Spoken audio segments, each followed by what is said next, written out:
Chapter 229, Black Flame Effect. Chapter 229, Black Flame Effect. Starstreak Trading Firm, at the premium goods counter on the second floor. Due to the raging popularity of the advanced whetstones and the fact that only a limited amount was available for sale each day, many guilds and players could normally be seen queuing and waiting at the counter. Today, however, fewer people were present on the second floor of the trading firm.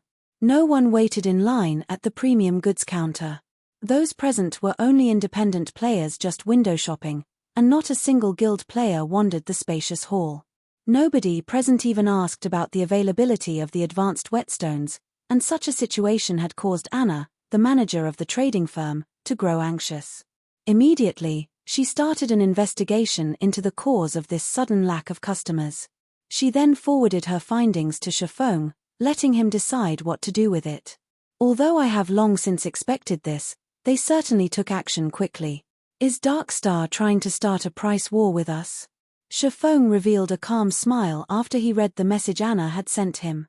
The reason the Starstreak trading firm's business would suddenly grow cold was mainly due to Darkstar. Darkstar had managed to nurture forgers and potion makers capable of producing advanced whetstones and intermediate potions. Furthermore, they had widely trumpeted the fact that they offered their products for a much lower price. Originally, a stack of advanced whetstones sold for 1 gold, 40 silvers at the Starstreak trading firm. However, Darkstar sold them for only 1 gold per stack. As for the intermediate potions, both types sold at a price 1 silver coins cheaper. Although the prices were greatly reduced, the advanced whetstone and intermediate potions were originally products that sold at greatly inflated prices. Even if one reduced their selling price, they would still earn several times the base cost of the items.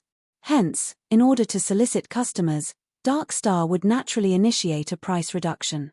As for the players looking to purchase these items, they would purchase these items for the lowest price. This was the natural law of human nature. Nobody would be so foolish as to purchase an item of equal quality for a higher price. However, a price reduction was only the beginning of Darkstar's strategy. To make matters worse, Darkstar had even made a decisive change to the exchange mechanism. Although the exchange rate they used for normal whetstones was similar to the Starstreak trading firms, they had reduced the advanced whetstones to hard stones ratio from a 1:9 ratio to a 1:7 ratio. This ratio was just slightly higher than the production requirements of intermediate forging apprentices. Compared to the Starstreak trading firm, Darkstar's exchange rates were far more lucrative. As a result, many players had turned to Darkstar to trade their hard stones. Now that the Starstreak trading firm had lost its main source of income for hard stones, even if they relied on the hard stones Shifeng had previously accumulated, they would, sooner or later, run out. Without the necessary basic materials, how were they supposed to produce anything? Moreover, Darkstar also possessed an advantage that Shifeng did not. They had more people producing the advanced whetstones. As more time passed, Darkstar would obtain more advanced whetstone recipes from raiding dungeons. They could endlessly increase the number of people capable of producing advanced whetstones in their guild. Meanwhile, the Starstreak trading firm only had Shifeng. However, Shifeng currently had neither the manpower nor the time to waste raiding a low-level dungeon for the recipes. If this situation persisted, Darkstar would surpass the Starstreak trading firm eventually. Soon after, Shifeng passed on his verdict to Anna. Since Darkstar wanted to start a price war, he would gladly engage. Hence, he adjusted the prices and exchange rates to equal Darkstar's. However, this change would only take effect in White River City. The prices and exchange rates would remain the same in the other 7 cities. Simultaneously, Shifeng also took this chance to reveal the basic mana armor kit. Anna was very efficient in her work. Shortly after Shifeng assigned her the tasks, she had completed all of them. Moreover, she had also added an additional counter on the second floor specifically for selling the basic mana armor kits. Visiting players quickly discovered the new addition. There's a new counter here. What's this basic mana armor kit? Won't we know once we take a look? Originally, one of the elite parties present on the second floor had only come to the Starstreak trading firm with the intention of purchasing some normal whetstones for future use. However, when they noticed the appearance of the new counter and a new product, curiosity got the better of them, and they decided to investigate. Crap. This is insane. Is this thing made of silver? They're actually charging 20 silver coins for a broken armor kit. I can get a piece of level 10 bronze equipment with that kind of money. They're even limiting the sales of this thing to 50 pieces a day. This is too expensive. Even though we are an elite party, our harvest from a single dungeon raid will, at best, amount to 2 to 3 pieces of bronze equipment.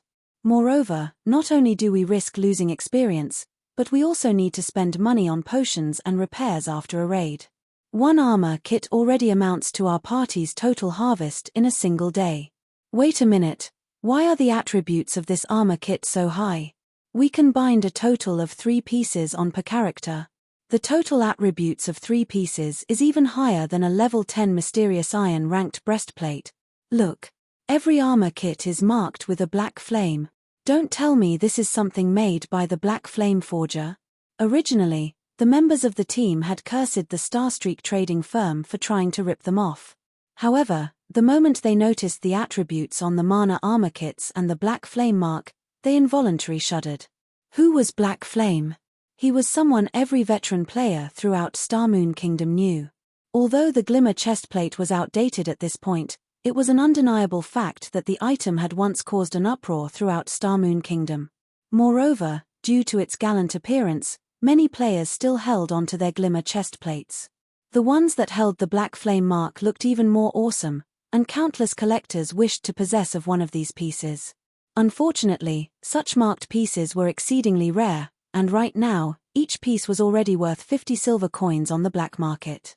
Yet, even at such an insane price, nobody would willingly sell theirs. Now, Black Flame had revealed himself once more. He was even selling such powerful mana armor kits. It was just like the saying that had circulated Starmoon Kingdom, anything produced by Black Flame would definitely be a premium product. How much money do we have right now? Speaking softly, the leader of the elite party suddenly asked in the party chat. Brother Cheen, we barely have 43 silver coins if all 6 of us pool our money together. We have only managed to collect this after much difficulty to repair our equipment and buy some potions. You can't be thinking to trade a portion of the hard stones we collected for normal whetstones, then sell the rest. Also, sell all of the gemstones we previously obtained. Before anybody discovers this armor kit, we need to buy as many as we can. As long as we can equip our MT and healer with 3 of these mana armor kits, we can easily clear normal mode party dungeons. Furthermore, by the time Starstreak sells out on these mana armor kits, we can resell our extras for a high price. We should be able to earn back most of what we have spent. When the other party members realized the logic behind their party leader's words, they immediately started pooling their money and sold all of their expendable items to buy as many basic mana armor kits as they could. If both their MT and healer could have an additional piece of mysterious iron equipment, they could greatly reduce the number of deaths when they raided a dungeon. With an additional 240 defense and 12 endurance, their MT's strength would soar to the next level. Their MT could tank boss monsters with much greater ease. Not to mention, their healer would also receive an upgrade. Soon after, the elite party's MT and healer each bound 3 basic mana armor kits to their equipment. The party also bought an extra piece for future use.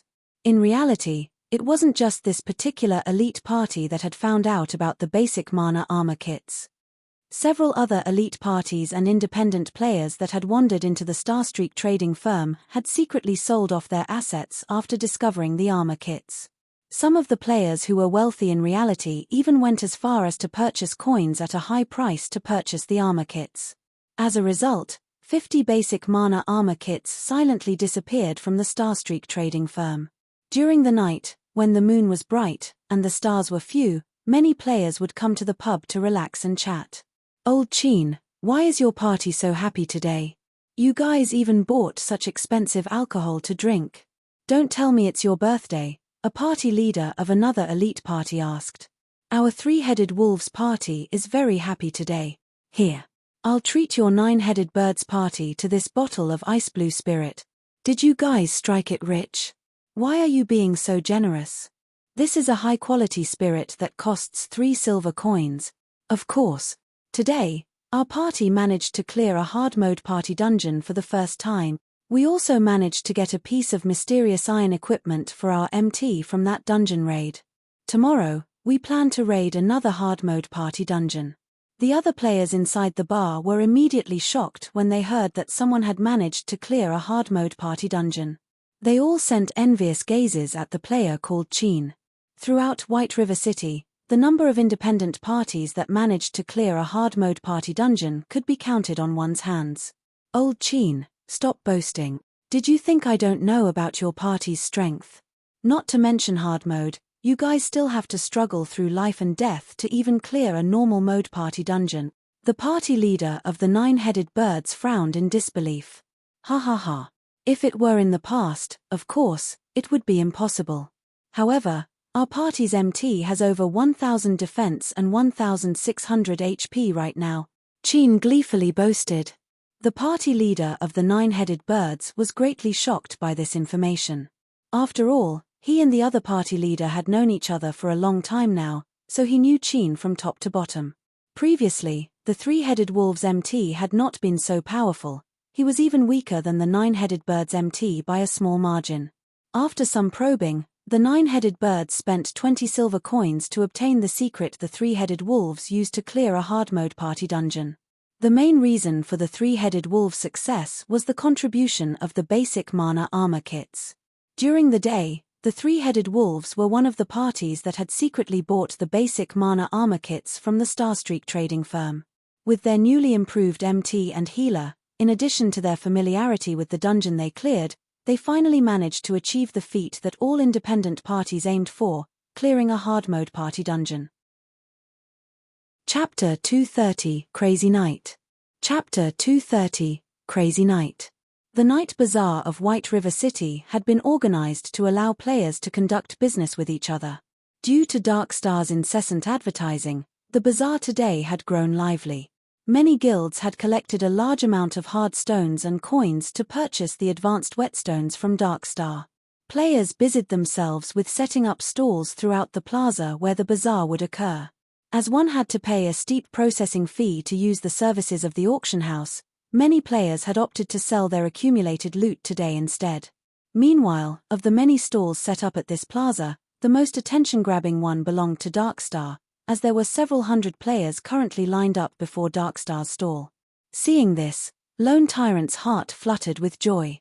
By the time tomorrow arrived, Darkstar would become the wealthiest guild in White River City, and very soon, they would even surpass the Starstreak trading firm.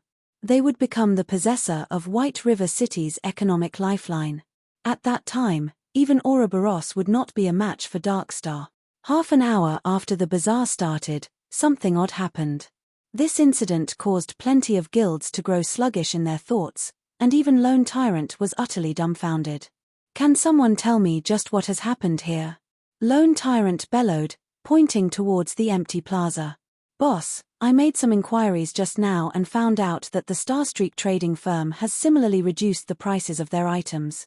Aside from having the same prices as we do, they have also released a new product. I hear that the product is a basic mana armor kit made by Black Flame. As long as one binds this armor kit to their equipment, they will receive a great improvement to their attributes and defense. If a player binds 3 pieces to their equipment, then it would be the equivalent of having an additional top-tier mysterious iron ranked breastplate. However, Starstreak has limited the sales of the armor kit to 50 each day. So, everyone went to queue up for the item instead. Black Flame. Isn't that the chief forger of Starmoon Kingdom? Why would he work with the Starstreak trading firm?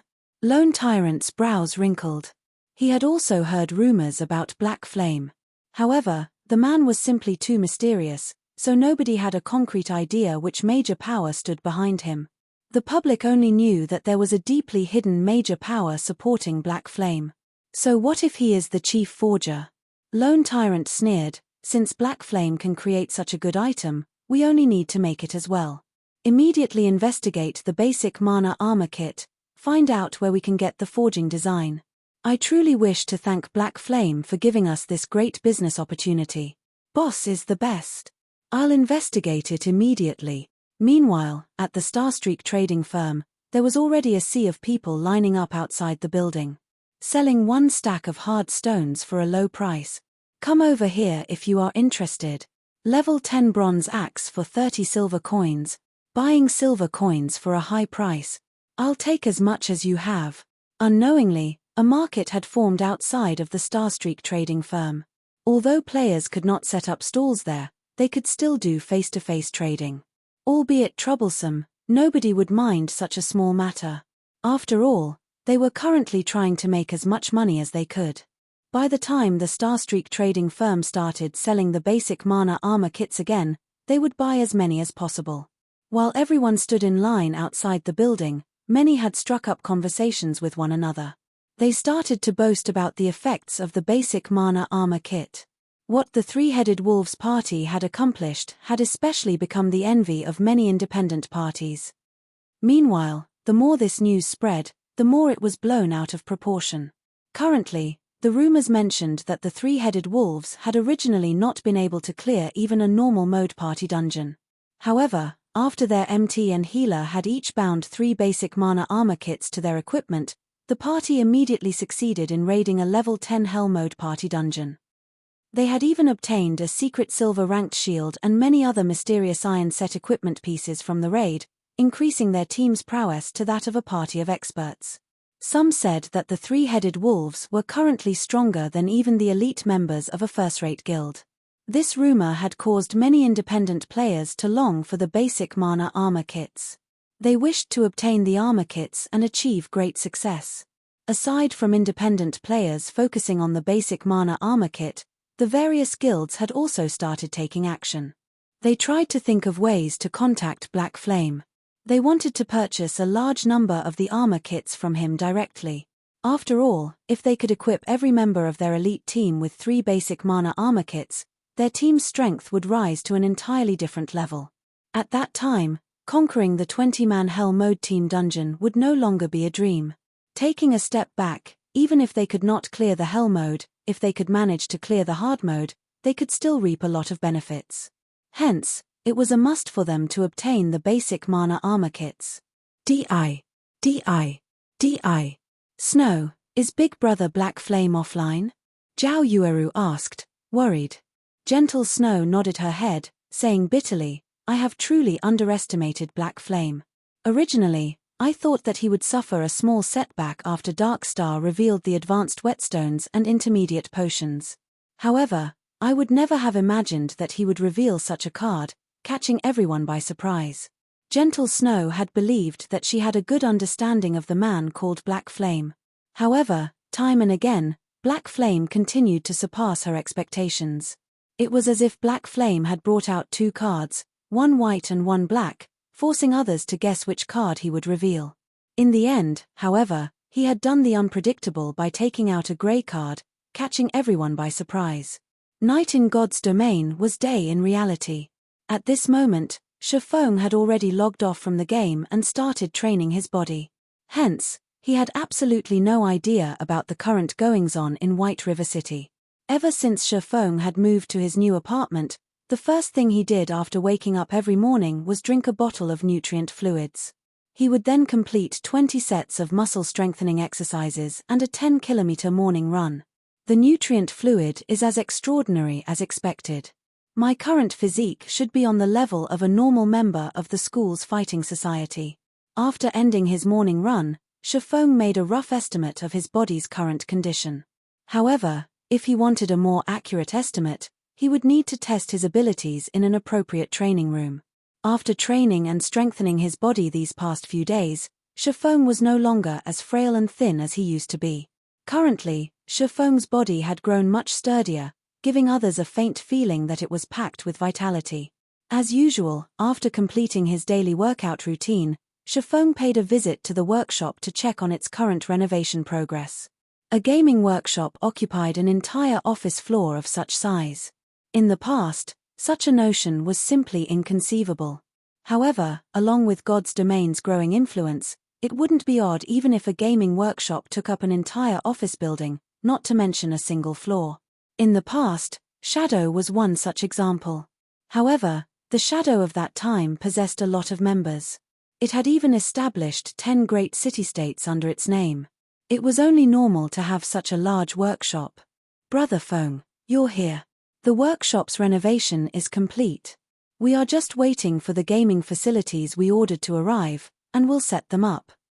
After we finish that, our zero-wing workshop will finally take shape, Blackie excitedly said. At that time, those who we recruit to our guild might just join without hesitation after seeing our workshop.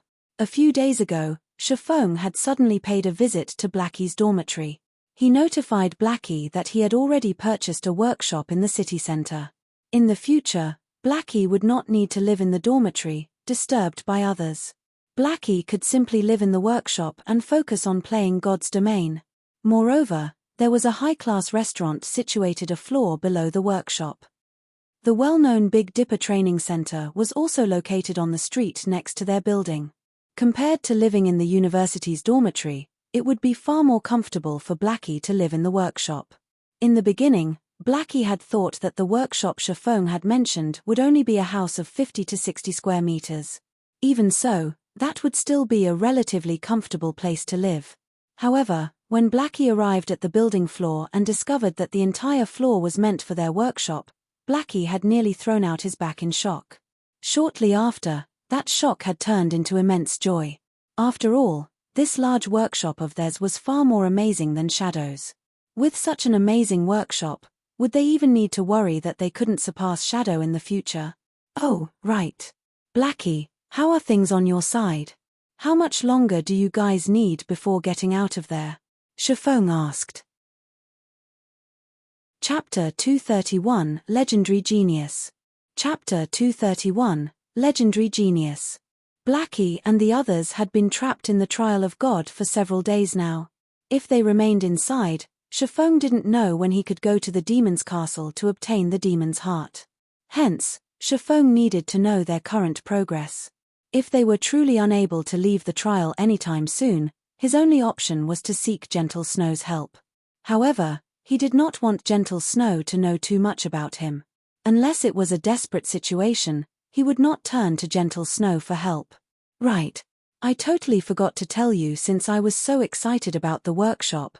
Blackie lightly tapped his own head. The matter of the workshop was simply too shocking. He continued, Brother Feng, just where did you find such an expert little sister? She is just too awesome. Originally, we nearly despaired from the difficulty of the trial. However, thanks to her, we all made it through the trial with great ease. Right now, we're about to head to the highest floor to receive our reward. An expert. Little sister? Are you talking about Fire Dance? Haven't you already seen how amazing she is? Shifeng curiously asked. No, it's not Fire Dance, but Violet. We managed to clear the trial only thanks to her, but really, she is simply too strong. Blackie lamented, at the beginning of the trial, little sister Violet had only healed us from behind. As we progressed, her healing grew better and better, and she was able to grasp the timing of her heals perfectly. However, the monsters in the trial also grew stronger. After some time, we were barely surviving, even with little sister Violet's excellent healing. It was then that she took action.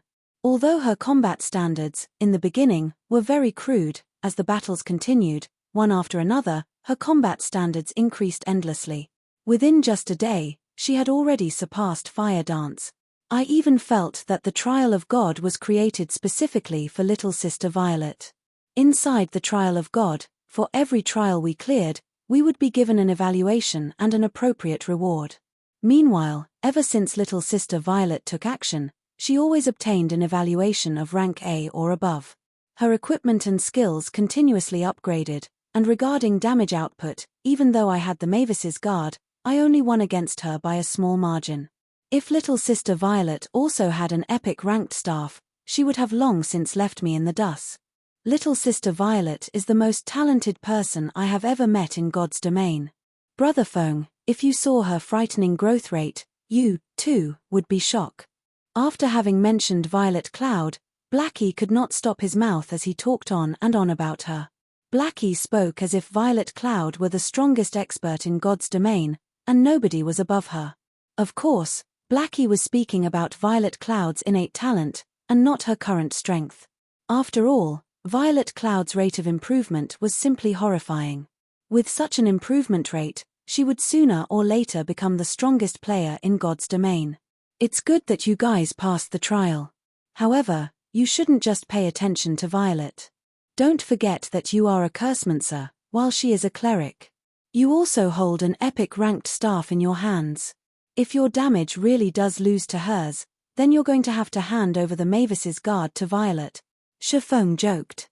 However, he was truly relieved.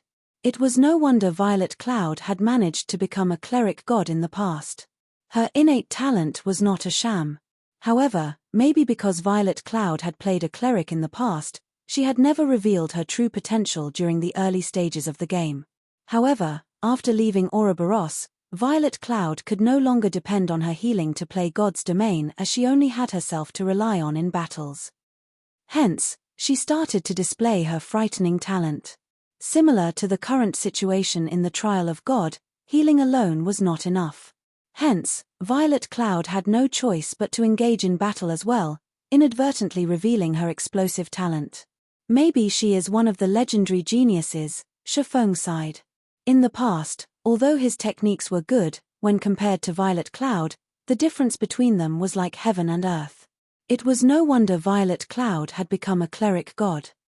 However, Shifeng would no longer waste his time in this life. He would not ignore training his body. Currently, the workshop could accommodate up to several hundred people. Moreover, there were also private rooms meant for upper management. Furniture of superior quality decorated these private rooms, and just the cost of a single set would have left Shifeng's past self in awe. Aside from the private rooms, Shifeng had also set up a workout room that allowed one to carry out some simple exercises. God's Domain was not just any random game where players could become a tyrant by pulling a few all-nighters. If one wanted to campaign in God's Domain, they needed to prepare for a long and arduous war. Hence, players in God's Domain needed to balance both work and rest, and most importantly, train their bodies if they wanted to succeed. Brother Feng, the university's fellowship party is the day after tomorrow. Should we buy a luxury car and drive there? At that time, I want to see just who would dare look down on our zero-wing workshop. Blackie said excitedly. I'll pass on the luxury car. I cannot afford such a thing right now. Shifeng shook his head as he laughed. Although Shifeng had similarly thought of buying a luxury car to keep up appearances, he was currently tight on money. He still owed a large sum of credits. It would be better to take a more pragmatic approach. Following which, Shifeng and Blackie spent the entire day putting up the finishing touches to the workshop. The remaining problem they faced was the lack of members. They needed to recruit a large number of new members with potential. When night arrived in the real world, Shifeng entered God's Domain once more. Shortly after leaving the forging room, a low ring sounded by Shifeng's ears. It was the alert tone that signified the arrival of a system message. However, the alert did not end at just that once. The ringing persisted for a long time and only stopped after over 10 minutes had passed. With a headache, Shifeng called up the message interface. Immediately, several thousand messages appeared on his display, and all of these messages had been sent to his alternate ID, Black Flame. Shifeng then took a look at these messages. All of them were from people attempting to purchase the basic mana armor kits. Moreover, aside from the players in White River City, even the guilds from other cities were trying to contact him. However, Shifeng simply revealed a smile at these messages, as he had already achieved his goal. Fame. Not Starstreak's fame, but Black Flame's. Moreover, as long as he had the basic mana armor kit, Starstreak Trading Firm's business would not sour. According to Anna's latest report, the Starstreak Trading Firm had earned over 900 gold per day. However, this was only the beginning. As they increased the number of forgers and potion makers under their command, their daily production rate would also increase. As a result, the money they earned would similarly increase. It was only a matter of time before they managed to earn 30,000 gold. However, there was still a far more important matter that Shifeng needed to deal with right now. Hence, Shifeng immediately contacted Gentle Snow. Miss Snow, can I ask you for some help?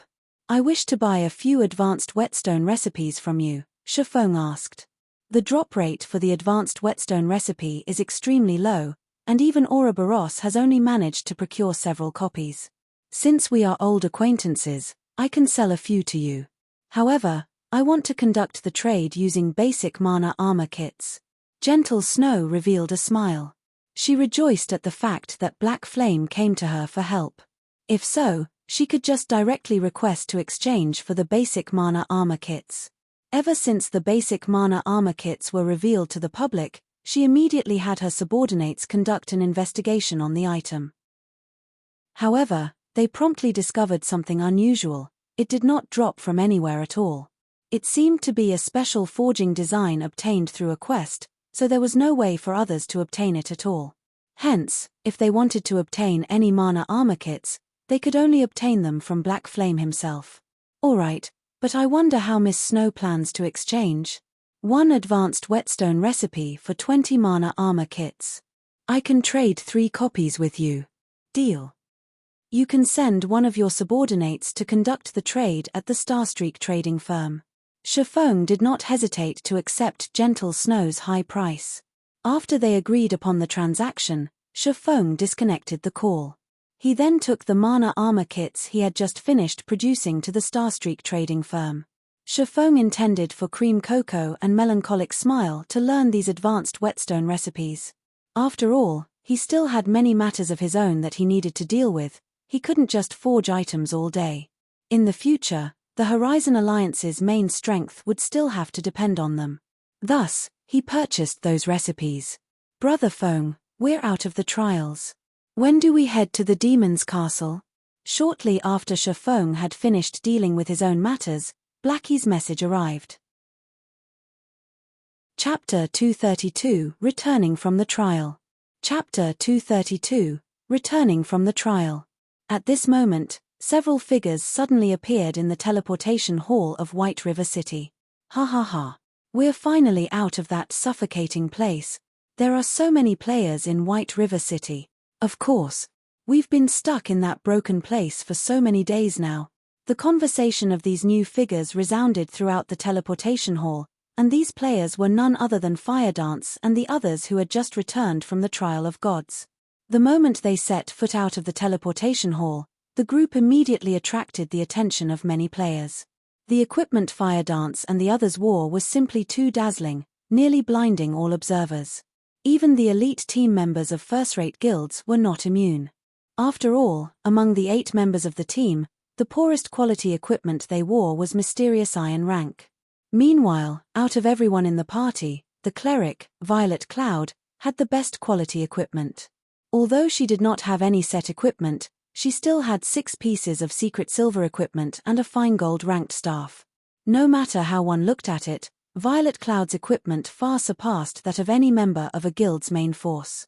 Moreover, such magnificent equipment decorated Violet Cloud's slender and elegant body, making her look even more stunning than usual.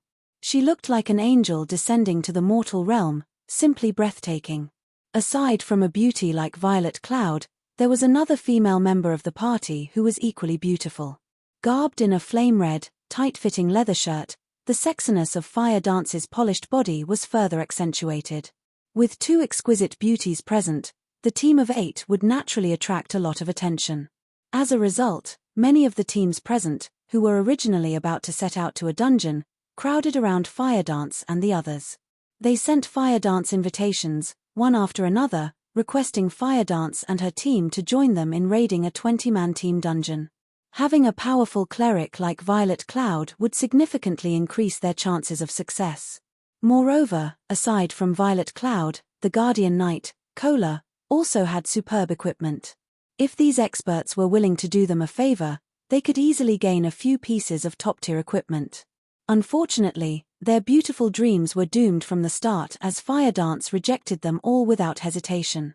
We've fallen pretty far behind in levels.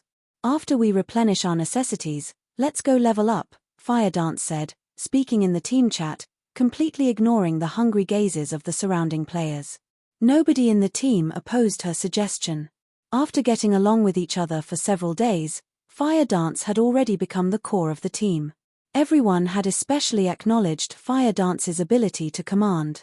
Simply put, if it were not for Fire Dance's leadership, they would not have survived the trial of God.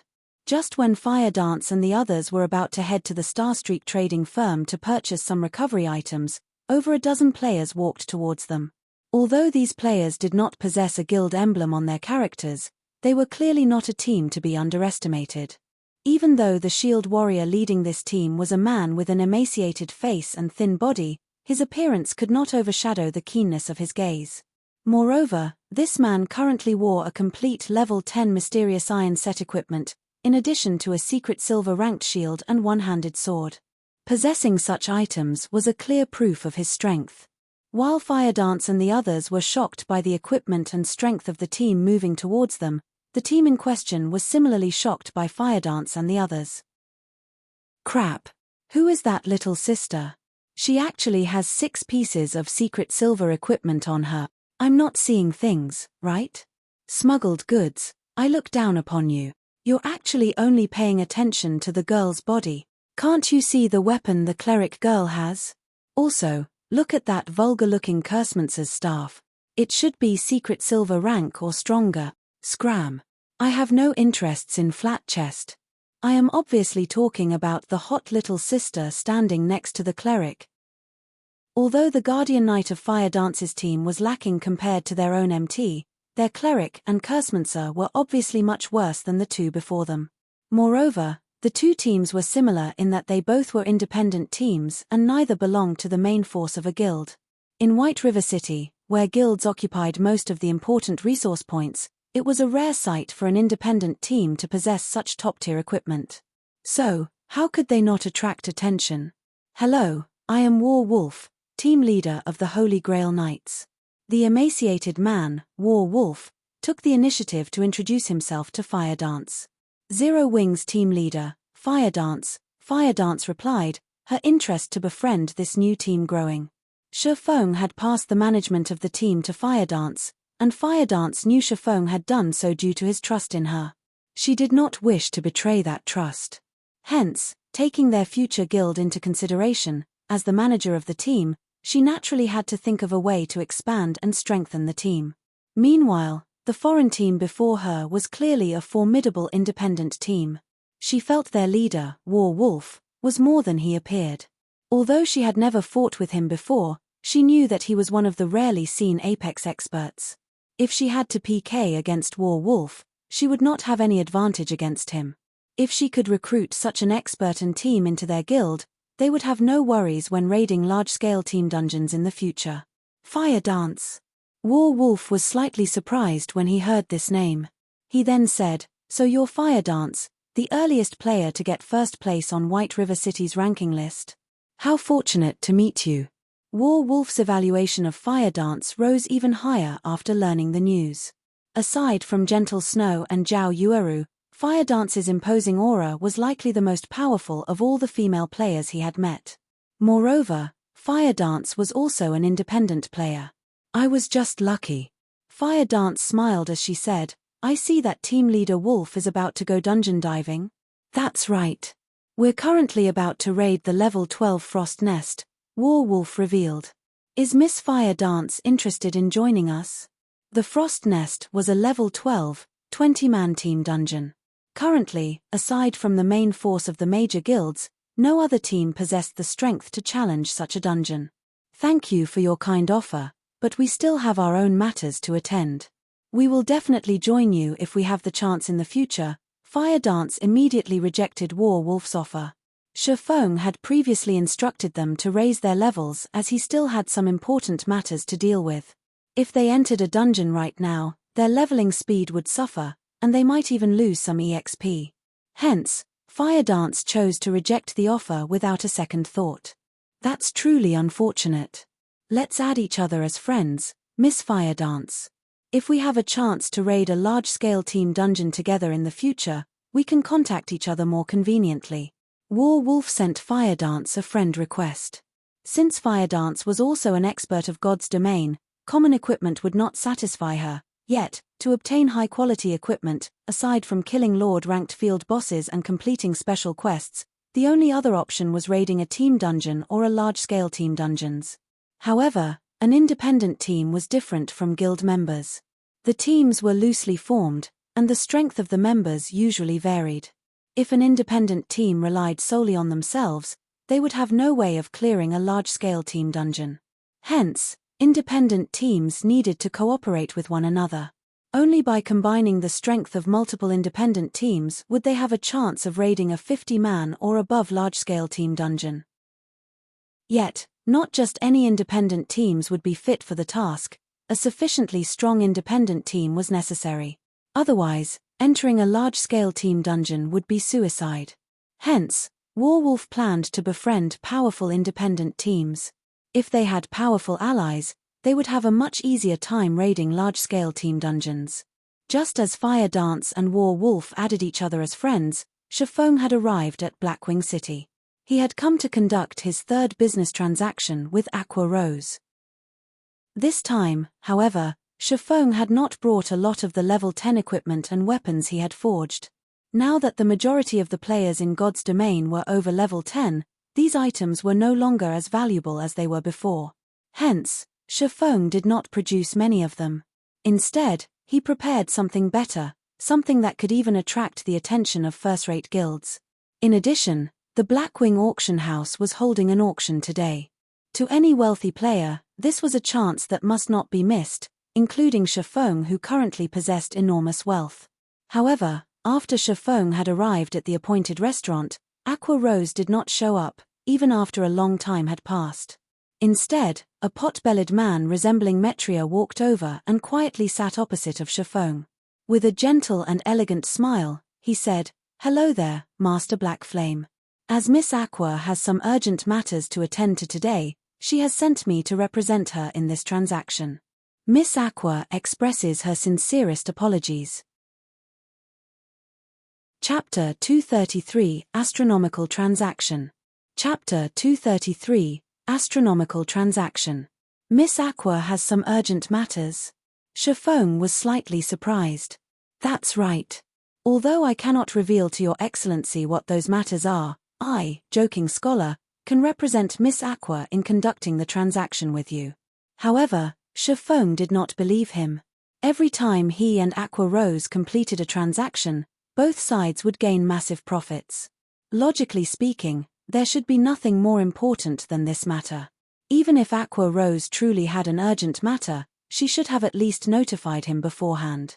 However, Aqua Rose had not. Shifeng carefully observed this Metria-like person.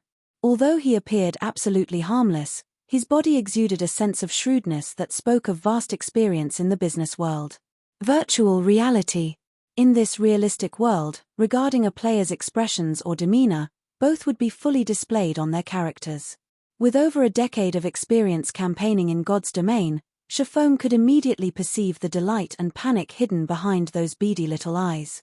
Since Miss Aqua has some matters to deal with, let us postpone our business transaction till next time, then. Shifeng smiled calmly before standing up, saying, "I still have some matters that I need to attend to, so I'll leave first." Hearing that Shifeng had no intention to continue the trade and intended to leave, Metria's facial expression immediately changed. A hint of panic appeared in his friendly smile when Shifeng stood. "Master Blackflame, don't be in such a rush. Although Miss Aqua is absent, Twilight Echo sincerely desires this trade's success. We are willing to pay 30% more than the previously mentioned price." Joking Scholar hurriedly stood and held back Shifeng. 30%. It seems that you guys really are sincere about this. Shifeng halted his steps, smiling. He then turned to face the panicked Metria, saying, "Since you've already made the offer, let us negotiate the price." Of course, of course." Joking Scholar hurriedly nodded his head, once more revealing his friendly smile. Following which, the two sat and resumed their business transaction. "Do you have what I asked of Miss Aqua the last time?" Shifeng asked. "Master Blackflame, please have a look." Joking Scholar retrieved several ore bags. Hard stones and rare forging materials filled the majority of these bags. Moreover, aside from taking out 5 400-slot ore bags, which were the largest ore bags currently available to players, he had also taken out a black leather bag. There were many runes carved on the exterior of this bag, and one could tell that it was not an ordinary item with just a glance. It is as expected of Twilight Echo. They even have a runic ore bag. Shifeng was inwardly shocked. The runic ore bag was a mysterious iron grade ore bag. It had a massive capacity of 1,200 slots, 4 times that of a common grade ore bag. However, this item was not easy to obtain.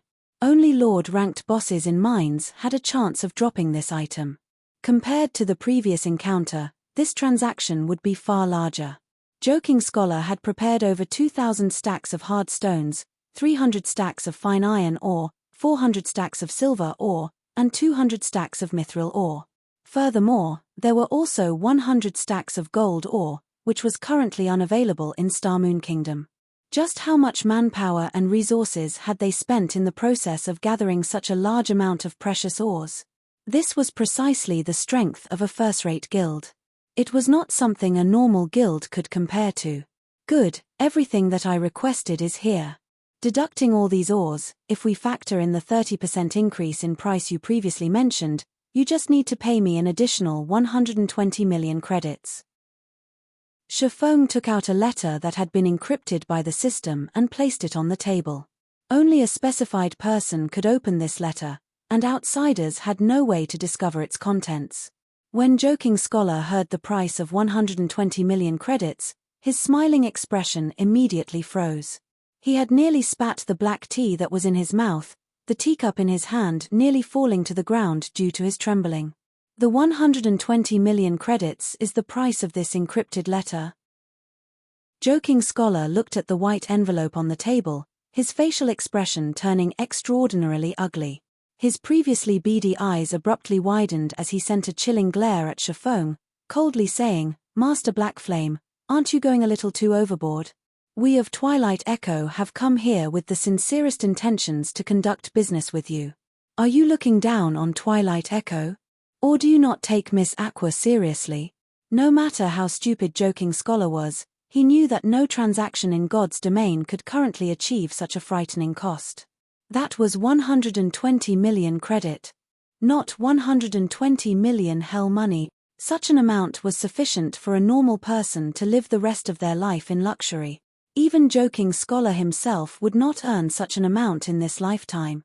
The only possibility was that Shifeng was toying with him, or that Shifeng had already found out that he was a fake. However, as a preventive measure, he still used Aqua Rose's name to warn Shifeng. Shifeng calmly smiled at this Metria's reaction.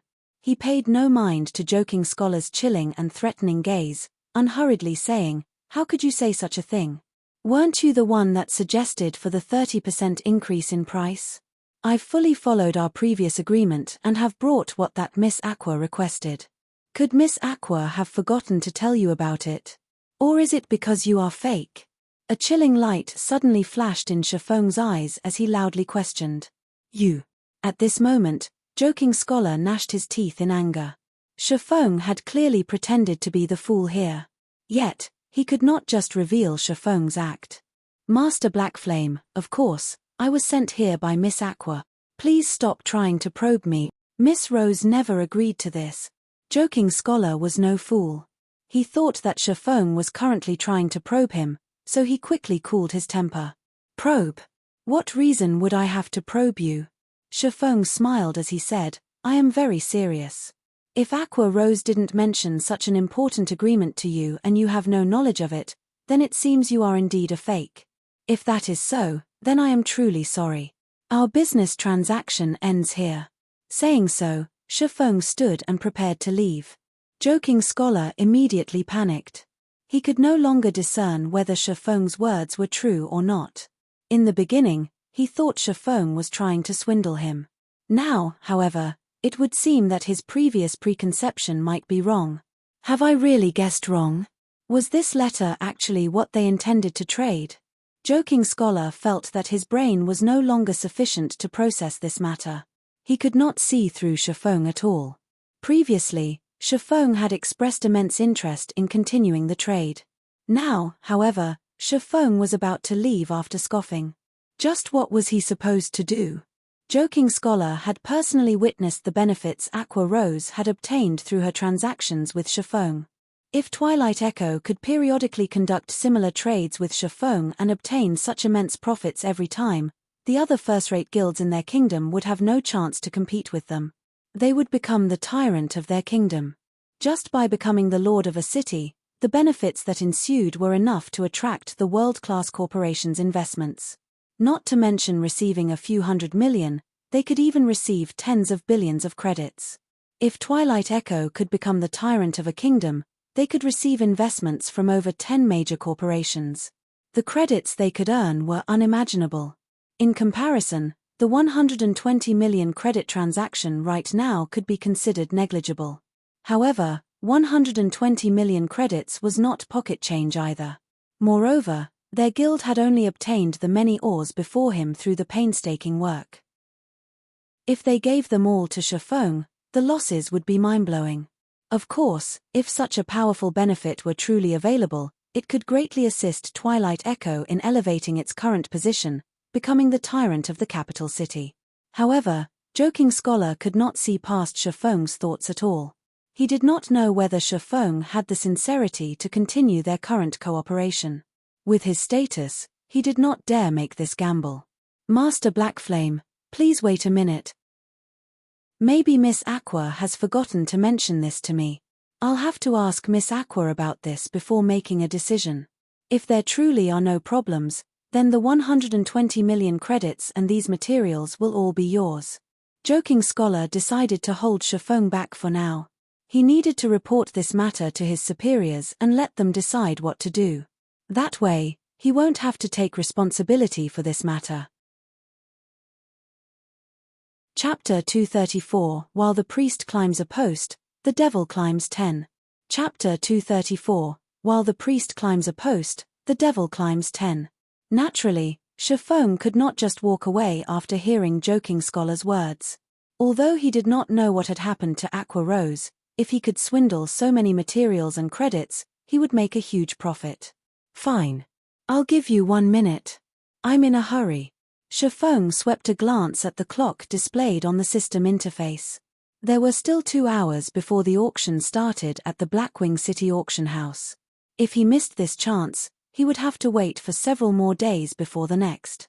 Since a lot was at stake, Joking Scholar dared not waste any more time. He immediately sent a message to his superior, awaiting the decision. After waiting for half a minute or so, Joking Scholar received a reply. Joking Scholar immediately felt his mood refresh when he read the reply. Master Blackflame, Miss Aqua has said that, due to the transaction being of such magnitude, if we are to conduct this trade, we need to verify the item that you have provided. Of course, I will preside over this verification. If there truly are no problems, we will immediately transfer the money to you, Joking Scholar confidently informed Shifeng. That won't do. If you guys get a look at the contents of this letter, then the information inside will no longer have any value. What if you decide not to pay me? Wouldn't I take a huge loss instead? Unless you give me the money first, I will not let you look at the contents. Shifeng sneered, since Twilight Echo doesn't have any sincerity in continuing this trade, so be it. Contrary to Joking Scholar's belief, the information inside the encrypted letter was the real deal. It could instantly promote a large guild to the next level. The information was especially useful to a first-rate guild. Of course, this information would not actually sell for an astronomical price of 120 million credits. Since he had cooperated with Aqua Rose in the past, he would not betray her and cooperate with someone else. Hence, he had only mentioned such an astronomical price to play with Joking Scholar. Master Blackflame, we are very sincere in this matter. If you continue responding to our sincerity in such a way, we can only take it as you toying with Twilight Echo. None who attempt to make fools of Twilight Echo find a good ending. If Master Blackflame doesn't want a misunderstanding, please let me take a look at the information contained in the letter. As long as there are no problems, then based on Twilight Echo's credibility, we certainly will not go back on our word and ruin our own reputation. Although Joking Scholar spoke with an amicable tone, he did not try to hide the cold glint in his eyes in the least. Are you threatening me? Shifeng's tone turned cold as he said, Although Twilight Echo is a first-rate guild, don't think that I, Black Flame, am someone you can easily mess around with. Since this matter has reached this point, our cooperation ends right here and now." Shi Feng immediately left the restaurant, leaving behind a dumbfounded Joking Scholar. Joking Scholar never thought Shi Feng would react so decisively. In his opinion, Black Flame was only a forger. How could he possibly dare call shots with a first-rate guild like Twilight Echo? Hence, Joking Scholar decided to threaten him. Yet, Shi Feng had not reacted as he had expected at all, so much so that his threat had yielded the exact opposite effect he had wanted. The higher-ups of the guild had tasked him with maintaining the current business relationship they had with Black Flame. If there were a possibility, the best-case scenario would be to recruit Black Flame into Twilight Echo. How abominable. This Black Flame is simply impervious to reason. Joking Scholar had originally intended to hold Shi Feng back once more. However, doing so was simply too humiliating. After speaking those decisive words, if he had to suddenly change his tone and try to ingratiate himself with Shi Feng, he simply could not do it. He is definitely toying with me. That's the only plausible reason why he isn't willing to show me the contents of that letter. Immediately after, Joking Scholar contacted his superior. "Scholar, how did it go?" A dignified tone came through the communicator. "Boss, that Black Flame rejected our proposal. He refused to let me take a look at the letter's contents. However, I am very sure that he is trying to play us for fools. There is nothing important in the letter," Scholar confidently assured. "I understand. Although it is slightly unfortunate, Black Flame has also given us some enlightenment. Since Black Flame is unwilling to do business with us, we can just look for someone else. I hear that Star Moon Kingdom, where Black Flame is from, should be in dire need of ores. Look for a powerful guild from Star Moon Kingdom at Blackwing City. I believe that they should be very willing to cooperate with us." "Yes, boss." Currently, Joking Scholar felt exhilarated. "Black Flame, did you really think that you are so amazing? Once I sell these ores to some other guild in Star Moon Kingdom, we'll see if you can still survive there." Soon after, Joking Scholar had departed from the restaurant as well. He started looking for a new business partner from Star Moon Kingdom. Meanwhile, after Shi Feng left the restaurant, he immediately changed his appearance using the demon mask. He had long since waited for Joking Scholar's departure. Although Shi Feng did not intend to do business with Joking Scholar, that would not stop him from swindling the man. After all, it was not easy for him to obtain so many ores. Moreover, it was not his style to just let Joking Scholar escape. Previously, he had used the appearance of Black Flame, so he could not swindle those ores from him. However, now that he had changed his appearance, even if he swindled Joking Scholar, he would be fine as long as he immediately donned a new appearance. Twilight Echo had spent a lot of wealth and manpower to procure the ores. If they failed to sell them, keeping those ores for their own use instead, they would need over 10 days to exhaust such a large supply fully. Twilight Echo could not bear such a heavy cost. After all, these ores could not increase their guild's battle prowess. They could only do so by turning these materials into currency. However, if they wished to turn these ores into money, they had to sell them to a guild that was in dire need of ores. As for independent players, they simply had no way to deplete such a stock. No. Unless they paid with credits, even a first-rate guild could not afford so many ores. However, would Twilight Echo lack credits? That's right, they didn't lack credits. If they could spend credits to purchase a large amount of gold coins, they would have spent several 100 million credits without hesitation. However, the main god system had not activated an exchange system for coins. As for the virtual trade center, there was simply not enough gold coins to satisfy their demands. Most importantly, if they purchased gold coins in bulk, their actions would inflate the prices of gold coins endlessly, and doing so was not a worthwhile investment. This was also one of the reasons why large guilds normally would not purchase gold coins in bulk. If Twilight Echo could not sell these ores quickly, it would wound the guild's development. However, it would not be an easy task to find a business partner willing to purchase so many ores. The only possibility they had was to look for a guild from Star Moon Kingdom. As long as Twilight Echo investigated, they would immediately discover that Black Flame was from Star Moon Kingdom. Meanwhile, the fact that Black Flame purchased so many forging materials proved that Star Moon Kingdom was in dire need. As long as the upper echelon of Twilight Echo had brains, they would naturally look for someone from Star Moon Kingdom to cooperate with. Unfortunately, Twilight Echo had miscalculated one point. It was not easy to obtain the pass required to enter Blackwing City. Even for a large guild, they would need to spend a lot of time and effort to obtain one. Not to mention, the majority of the guilds and players in Star Moon Kingdom didn't even know about the existence of Blackwing City. Quite some time had passed since the launch of God's Domain. However, the players from Star Moon Kingdom who could enter Blackwing City were among the extreme minority. It went without saying there were even fewer players who could afford so many ores. An hour quickly passed with Shifeng trailing Joking Scholar. Sure enough, Joking Scholar failed to find even a single player from Star Moon Kingdom. The majority of the players he met were independent players from other kingdoms and empires. Even when he met players belonging to guilds, these players were not part of their guild's backbone. Most importantly, none of these players had any interest in Twilight Echo's ores. This situation depressed Joking Scholar. He wondered just why he could not meet any players from Star Moon Kingdom. It would be fine even if it were even an independent player. At this moment, Shifeng took on Lone Tyrant's appearance using the demon mask, and he walked towards Joking Scholar casually. You call 10 silver coins per stack cheap? Are you trying to toy with me? Do you think I have so much time to waste on you? Shifeng growled, I will pay, at most, 5 silver coins a stack. Otherwise, we do not need to continue this conversation. Your Excellency, I know how much hard stones sell for in Star Moon Kingdom. Normally, each stack can sell for 11 to 12 silver coins. By reselling the hard stones Your Excellency buys from me, Your Excellency can still make an effortless 1 to 2 silver coins.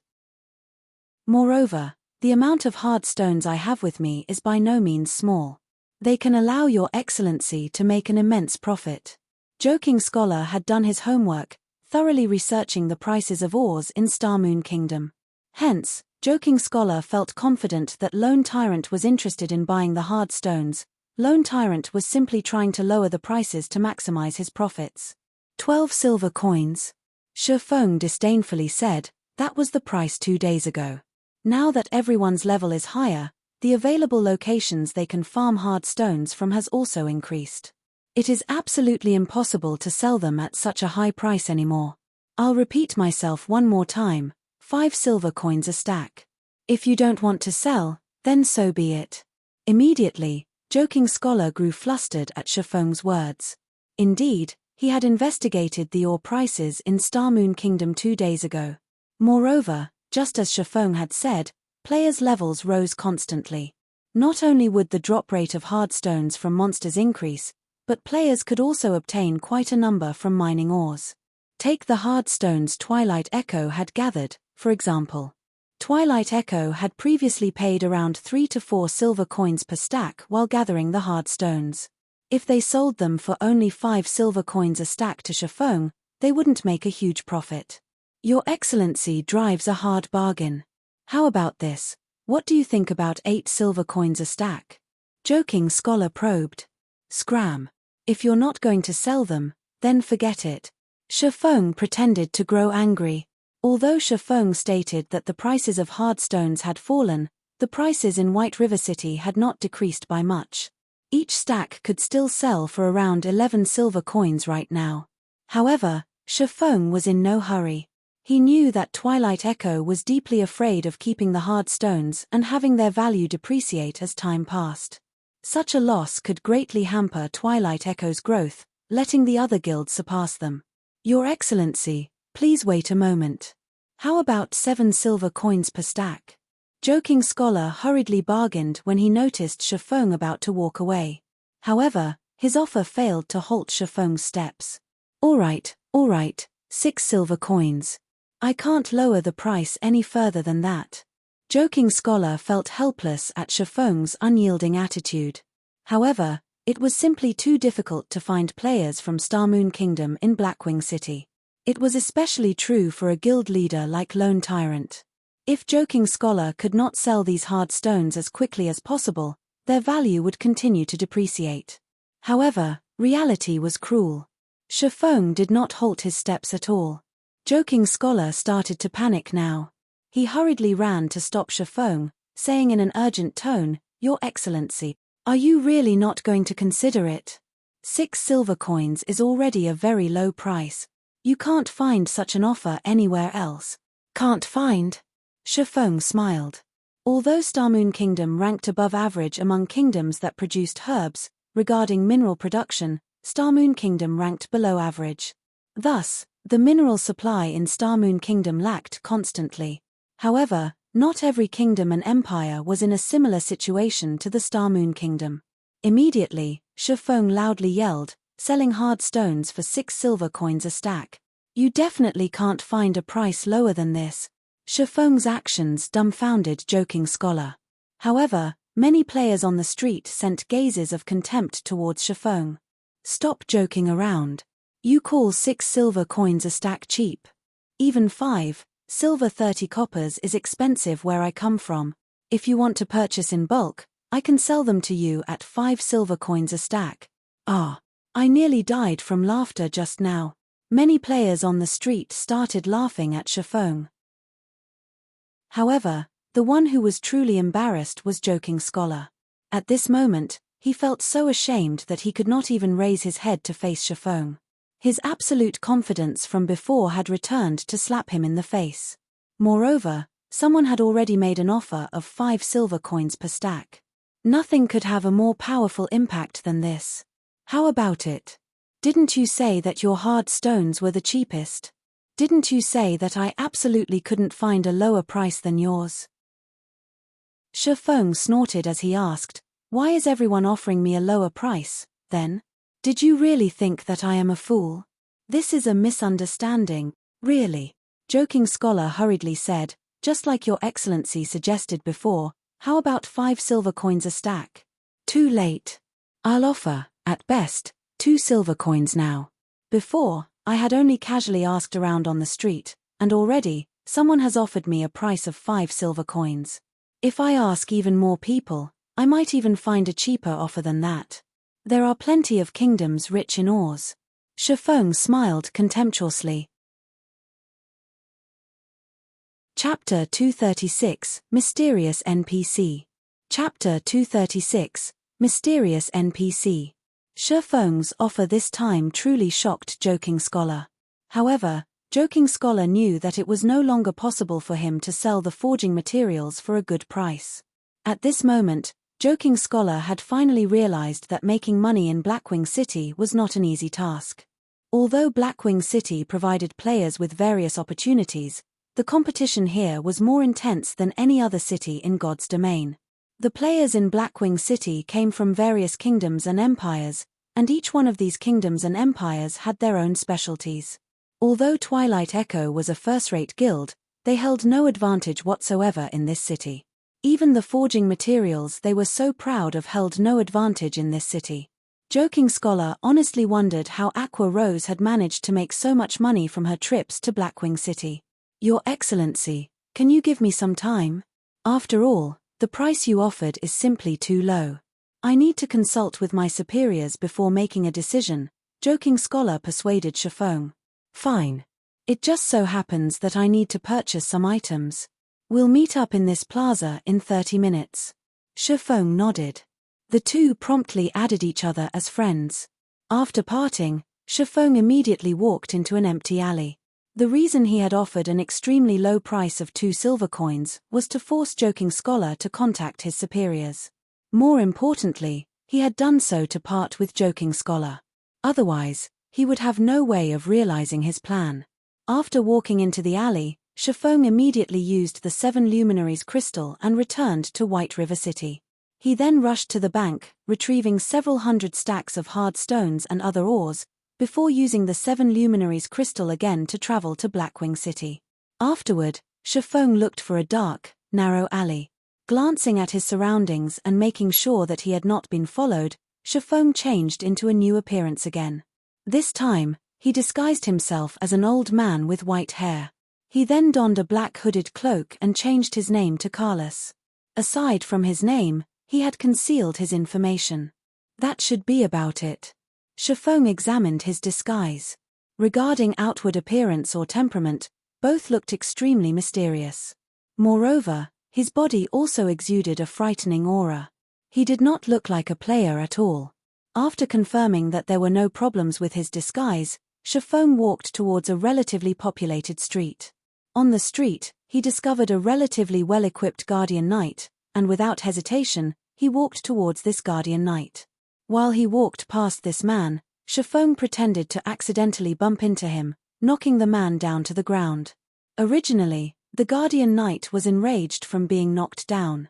However, just before he started cursing, he noticed that the old man before him had a shockingly powerful aura, so much so that he could feel his own body trembling slightly before this elder.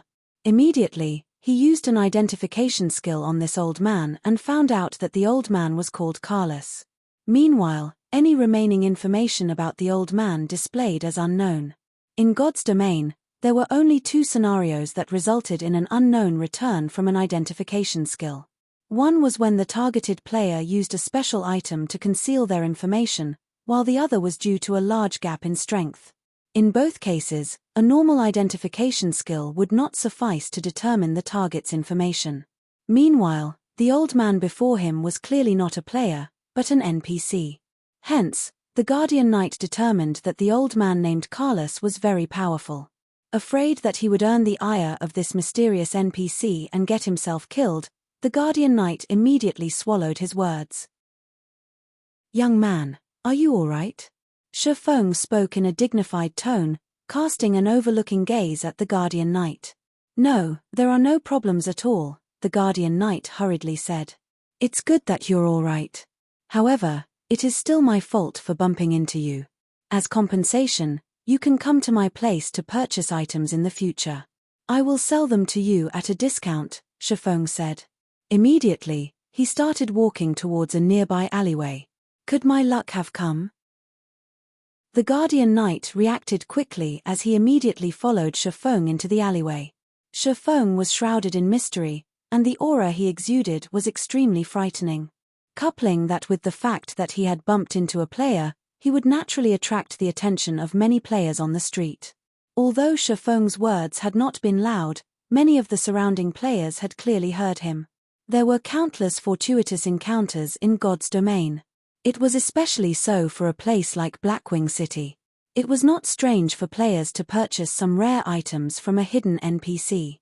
The elderly man before them was such a powerful NPC, it would not be odd for him to sell some powerful, rare item. So, how could they possibly miss out on such a good opportunity? Hence, every player on the street followed Shifeng and the guardian knight. Damn, why are there so many people following us? The guardian knight felt depressed when he noticed the crowd of players trailing behind him and the old man. However, his feet did not stop as he continued after Shifeng. Meanwhile, when Shifeng noticed the large number of players following him, his lips curled into a smile. He had already achieved his goal. Soon after, Shifeng led the crowd of players past the street where Joking Scholar was. As Joking Scholar had only needed to notify his superiors about the current situation, he had not wandered too far from his original location.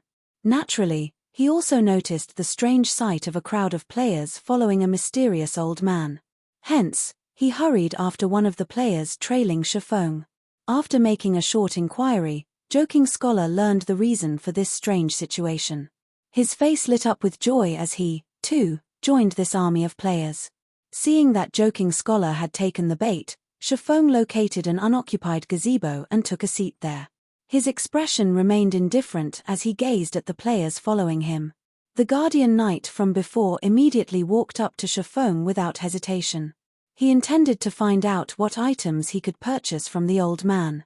In response to the guardian knight's actions, Shifeng revealed a faint smile as he retrieved hard stones and many other types of rare ores. He then quoted extremely low prices for all these ores. Shifeng quoted 1 stack of hard stones for 40 copper coins, a stack of 200 iron ore for 4 silver coins, a stack of 200 fine iron ore for 6 silver coins, 200 silver ore for 10 silver coins, and 200 mithril ore for 12 silver coins. The Guardian Knight was immediately dumbfounded when he heard these prices. The prices Shafong quoted were far lower than the current market prices.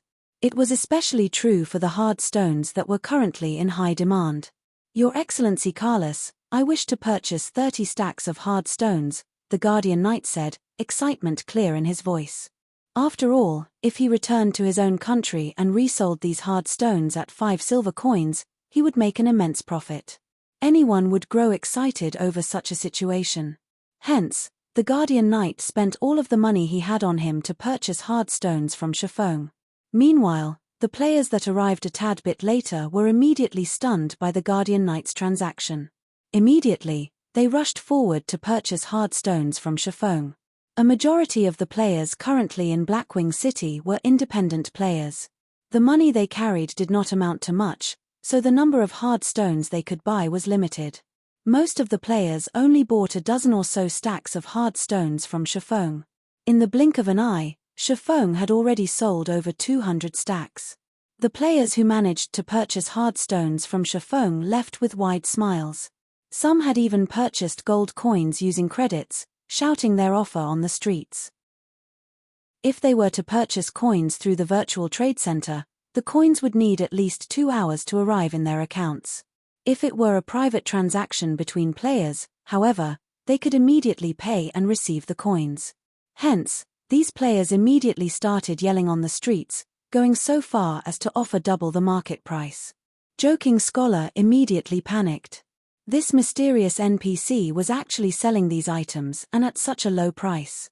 There were even so many players purchasing coins on the streets. If news of this matter reached Darkstar's guild leader, Lone Tyrant's ears, if that happened, he would never get rid of the forging materials in his hand. Immediately, Joking Scholar sent this information back to his superior, and just as quickly, he received a reply. They ordered him to sell as many of the materials as he could at a low price. Following which, Joking Scholar immediately rushed towards the meeting location he had agreed upon with Shafong. He then sent Shafong a message, stating that they could conduct their trade immediately. Joking Scholar was deeply afraid of Shafong discovering the matter with the mysterious NPC. If Shafong found out about it, he wouldn't even be able to sell his hard stones for 2 silver coins a stack. Shafong revealed a faint smile after receiving Joking Scholar's message. Immediately, he told the players that he had sold out for the day and that he would return tomorrow. Many of the new arrivals were gravely disappointed. They lamented over the fact that they had been so slow, and they had no choice but to return tomorrow. Soon after, Shafong vanished from the players' sight.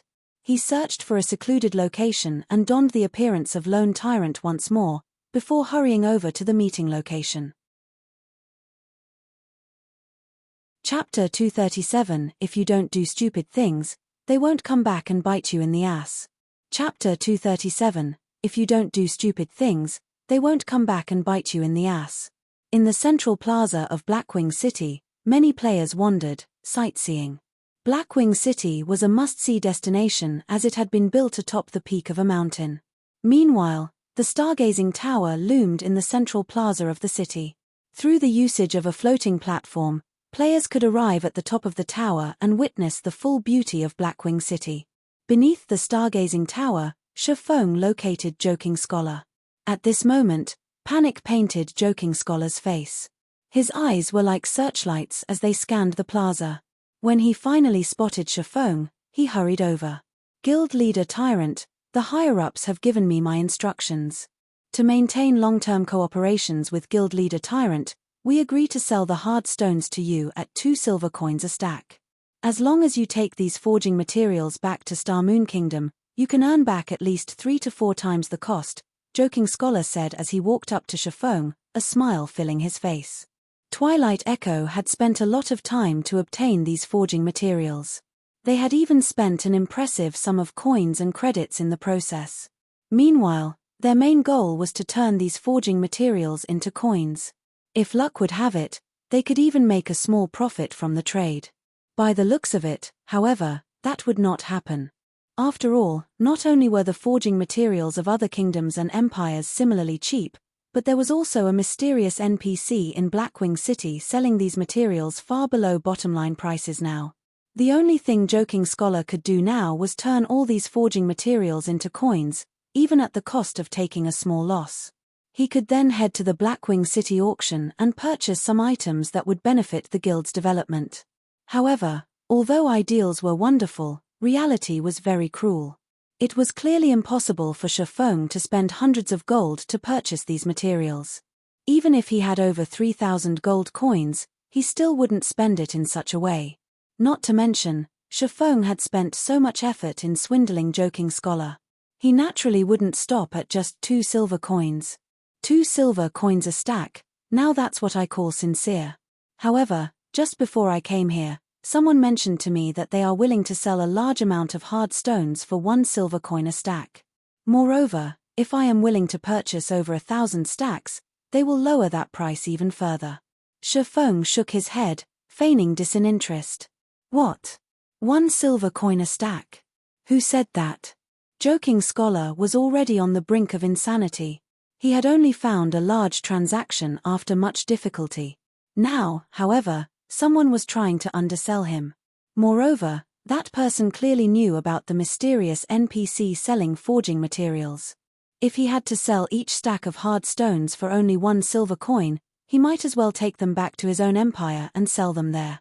Yet, the various guilds in Storm Empire, the empire Twilight Echo belonged to, was far from lacking forging materials. As for the independent players there, most were self-sufficient. As a result, the players purchasing hard stones were very few. On the contrary, there were plenty of players selling them. However, due to Twilight Echo's recent mass purchase, the prices of hard stones in the Storm Empire had increased. Originally, 2 silver coins would be more than enough to purchase 1 stack of hard stones. If these hard stones were forged into whetstones, though, the demand would slightly increase. You will have to investigate this person yourself. If there aren't any more matters here, I'll be going. I still have to discuss the exact pricing with that person. If I buy several thousand stacks, I wonder if he will sell at an even lower price. Shifeng laughed. Guild leader Tyrant, please wait a moment. Joking Scholar hurriedly said, if you are willing to purchase a large amount, Twilight Echo is willing to offer the same price as that person. If you are willing to buy more than 20,000 stacks, I can offer you a price of 60 copper coins a stack. Take it as a sign of friendship. Currently, Joking Scholar no longer cared about price.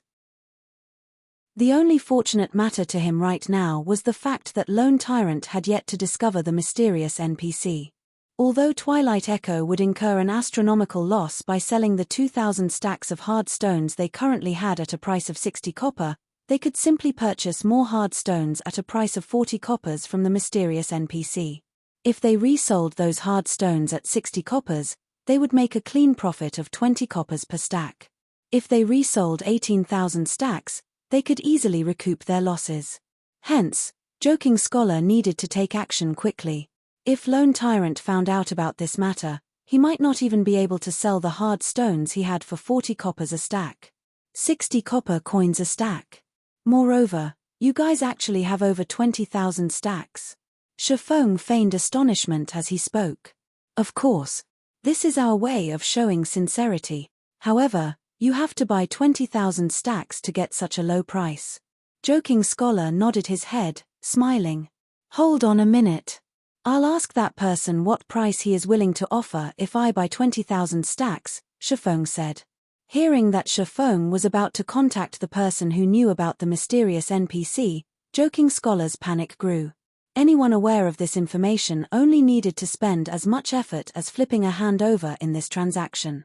Even if they made a profit of 1 copper coin per stack, they could still earn 2 gold coins from selling 20,000 stacks.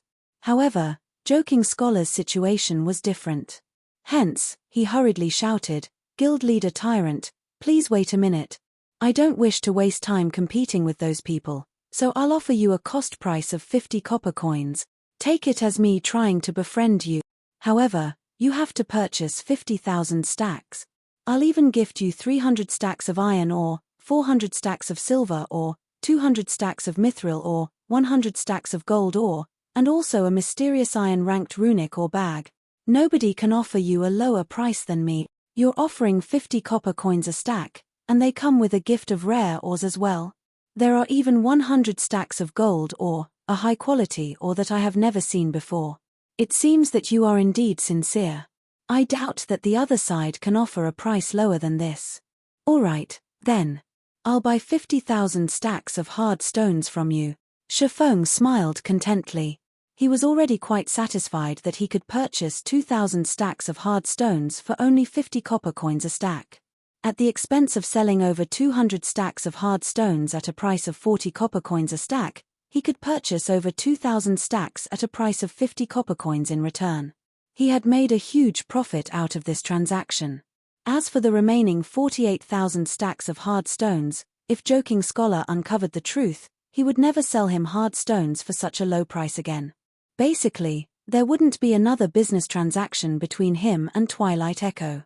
However, Shifeng paid no mind to this. With this batch of forging materials, he would not run out of hard stones anytime soon. Let's sign a contract then, Guild Leader Tyrant. Joking Scholar took out an electronic contract. With the main god system bearing testimony to this contract, neither party involved was allowed to violate the conditions set. What is the meaning of this? Shifeng wrinkled his brows slightly. Guild Leader Tyrant, this is a large transaction that involves 50,000 stacks of hard stones. If Guild Leader Tyrant suddenly decides not to buy the hard stones, wouldn't I suffer the loss? Of course, I am not trying to question Guild Leader Tyrant's credibility. However, to avoid any future disputes, let us be villains before nobles, Joking Scholar explained. Still, isn't there a problem with this agreement? I don't mind that the trade has to be done within 10 days, but why do I have to compensate you 5,000 gold coins or 50 million credits, with gold coins as priority, if I renege on the contract, while you guys don't have to pay anything if you renege on your commitment? Shifeng angrily said, you call this not questioning my reputation? From the way I see it, maybe we should forget about this business transaction altogether. Although Shifeng appeared angry, inwardly, he couldn't be any happier. Originally, he had no hopes of getting the remaining 48,000 stacks of hard stones.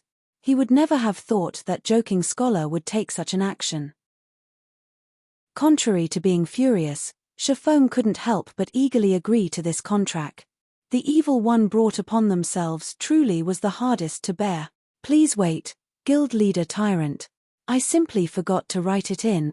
If Twilight Echo reneges on the agreement, we will similarly compensate you with 5,000 gold coins or 50 million credits. Moreover, Guild Leader Tyrant can rest assured about the validity of this contract, as our guild leader has personally signed. The only thing remaining is Guild Leader Tyrant's signature. Joking Scholar hurriedly amended the agreement. He had indeed forgotten about this matter out of panic. After all, he was deeply afraid of Shifeng discovering the mysterious NPC who sold forging materials. However, as long as both parties signed this agreement, even if Lone Tyrant discovered this mysterious NPC, Joking Scholar had nothing to fear. Now, that's more like it, Shifeng said with satisfaction after finding no problems with the agreement. Shifeng was nearly unable to suppress the excitement in his heart. After calming his excited mood down, he signed the contract. However, Joking Scholar was far more excited than Shifeng. His heart was about to break out of his chest. As he watched Shifeng finally sign the agreement, the contract receiving the recognition of the main god system, he simultaneously revealed a cold smile. Chapter 238, Perfect Substitute. Chapter 238, Perfect Substitute. Let's first trade the 2,000 stacks that I have with me, then, Joking Scholar felt fully relieved now. Sure, Shifeng revealed a faint smile, nodding. Joking Scholar then called up the trade interface, initiating the trade. With the agreement in effect now, even if Lone Tyrant discovered the secret, he would not dare renege on the deal. If he did so, he had to pay 5,000 gold coins or 50 million credits, with gold coins set the priority. Hence, he could only gnash his teeth as he purchased 50,000 stacks of hard stones for 50 copper coins a stack. The full transaction would total to 250 gold coins. Meanwhile, By reselling the 48,000 stacks of hard stones he would obtain from the mysterious NPC, Joking Scholar could make a clean profit of 48 gold. In addition to the 10 gold he just obtained, he would have a total profit of 58 gold. Such an amount could allow him to purchase quite a lot of items at the Blackwing City auction. He could also use the leftovers to increase the guild's fluid funds. Joking Scholar nearly roared with excitement. This feeling is great. However, Joking Scholar suppressed his excitement. He still needed to maintain a proper outward appearance. Now that Twilight Echo had such fluid funds, they could develop at a much faster rate. Also, since his contribution in this matter was so great, Joking Scholar wondered just what sort of reward the guild leader would give him. Currently, Shifeng also felt exhilarated at the sight of so many forging materials. Most importantly, he had only spent 10 gold coins for all of them. Nothing could feel better than this. As long as he resold them in White River City, he could earn 200 gold coins from the 2,000 stacks of hard stones alone. If he forged all of them into whetstones, he could make 800 gold.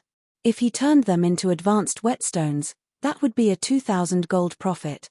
Although he could not make whetstones and advanced whetstones at a 100% success rate, after deducting costs, he could still easily earn over 1,000 gold. Moreover, this was only in the case for 2,000 stacks. If he received the full 50,000 stacks of hard stones from Twilight Echo, he could easily achieve the 30,000 gold needed for his epic quest. Guild Leader Tyrant, please hold on a moment. I'll go and retrieve the remaining hard stones. Joking Scholar was satisfied after receiving the money. He would immediately use this money to purchase even more hard stones from that mysterious NPC. Fine. Let's meet up at the bank, then. Shifeng couldn't help but smile as well when he saw Joking Scholar's smile. Although players could not retrieve their personal belongings from the Bank of Blackwing City, they were still allowed to store items.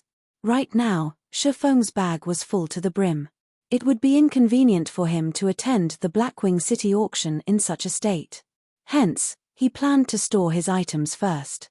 As for the remaining forging materials he had been promised, Shifeng no longer held any hopes of receiving them. After all, he could already envision the end result. Shifeng wondered just what sort of expression Joking Scholar would make when he found out that not only was the NPC that sold the forging materials no longer there, but the NPC would also never return. Very quickly, Joking Scholar ran over to the gazebo the mysterious NPC had previously occupied. Where is he? Joking Scholar looked at the scarcely populated alley. Aside from a few players, the mysterious NPC was nowhere to be found. Are you referring to that NPC that sold the forging materials? You came late. That NPC sold out of materials a while ago. He said he would only return tomorrow after restocking. You guys are gullible. Did you really think such things will happen every day? I bet this was a one-time event triggered by some sort of quest. I highly doubt that old man will return. Otherwise, if the old man sold so many hard stones every single day, wouldn't it break the market?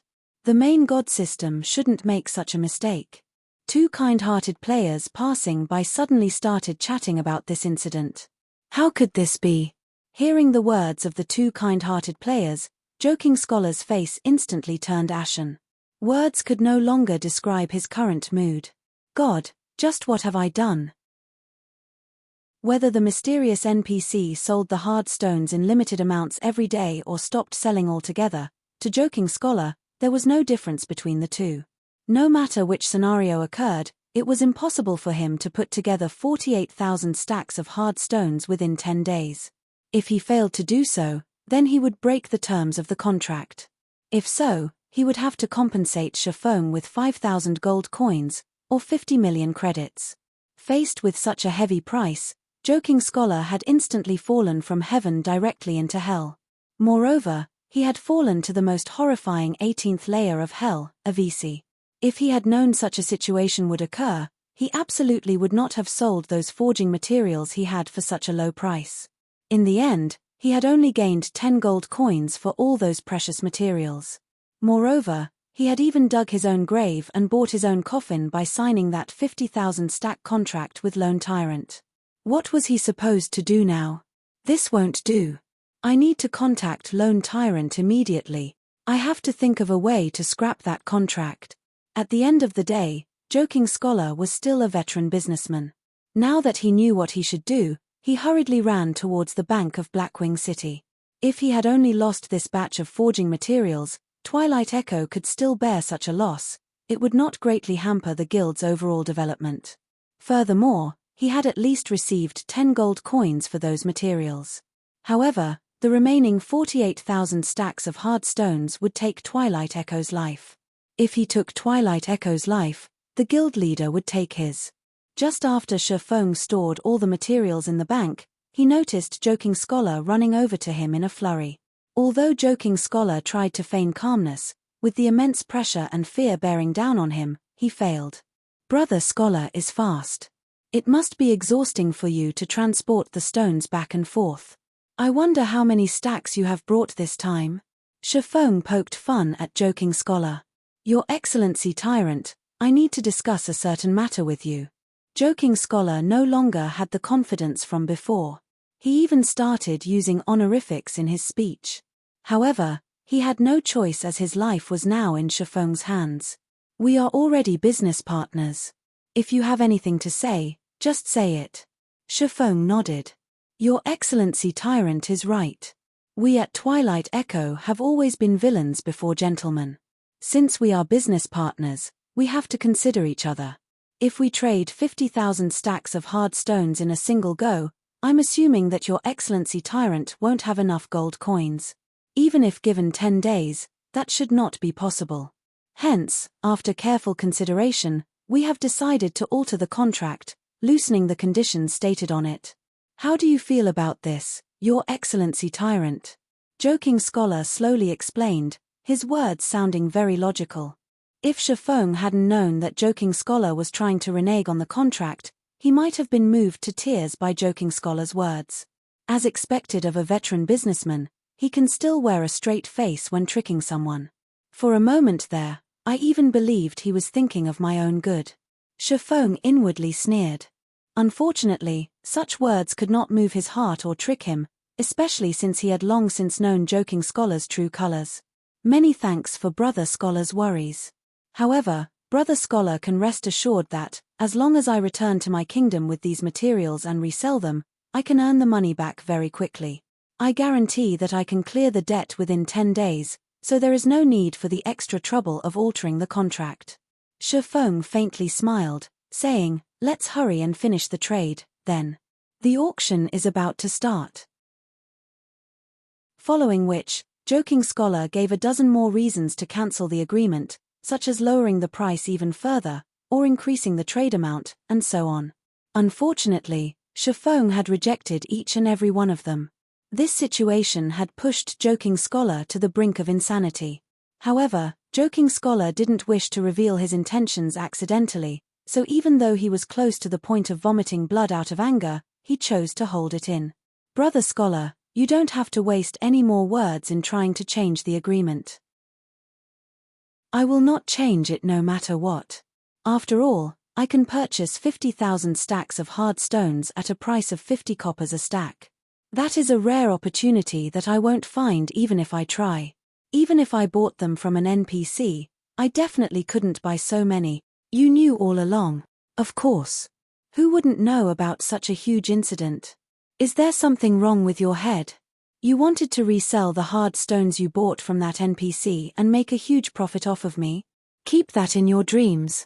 I already felt that the NPC was unreliable. Thus, I agreed to your offer.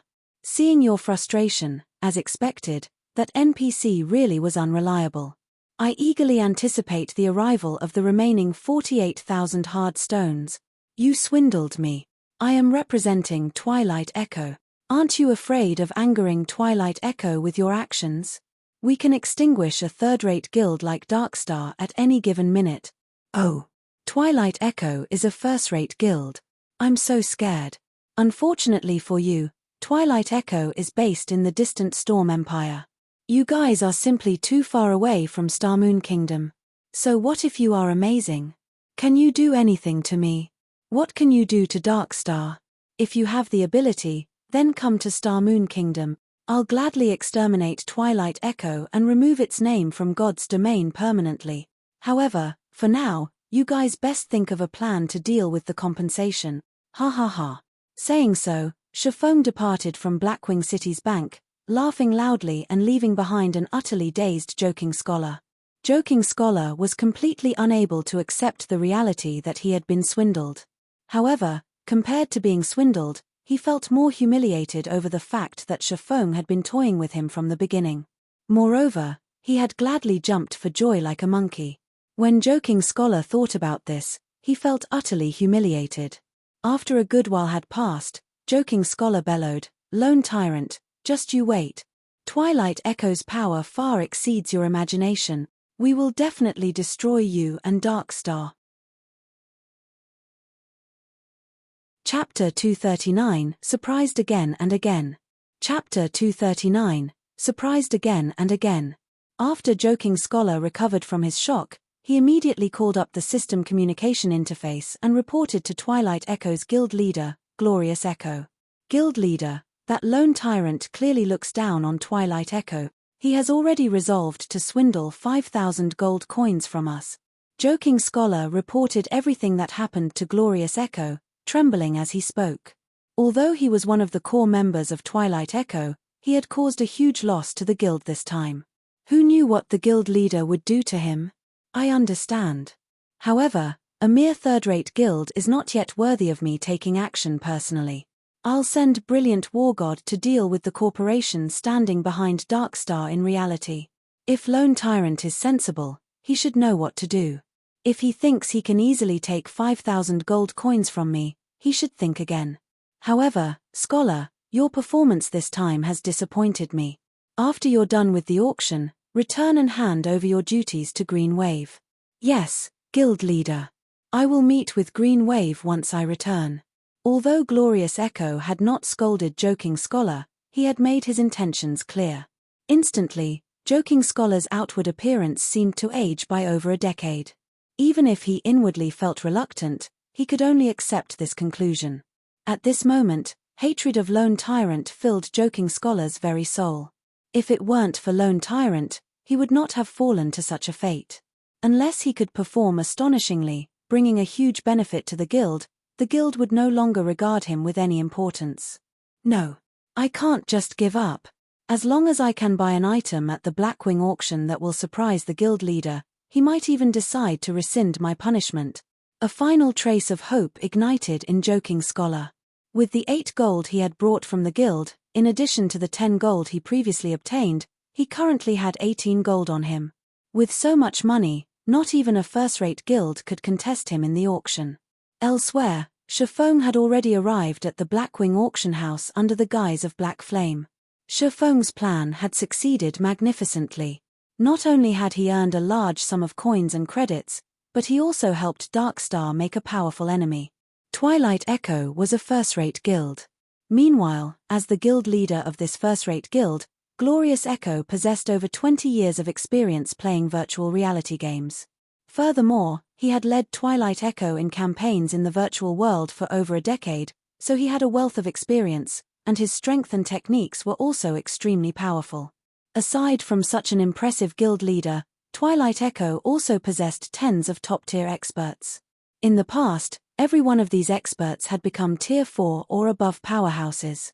In addition, Twilight Echo also had 3 members who had achieved a Tier 6 class in the past, becoming God-ranked powerhouses. Among those 3, one was none other than Twilight Echo's guild leader, Glorious Echo himself. Meanwhile, Aqua Rose and one of her good friends took up the other 2 spots. This was the reason Twilight Echo stood out amongst the many tyrants surrounding them, becoming one of the few super guilds in God's domain. In the past, Twilight Echo had far surpassed Ouroboros in every aspect, and they had even established a gigantic virtual empire for themselves. Back then, Twilight Echo was an existence that Shifeng could only admire from afar. Of course, Shifeng could not take the current Twilight Echo lightly. After all, Twilight Echo was still a first-rate guild. It had an extraordinary background, and there were countless corporations supporting them financially. They similarly had a large influence in the real world.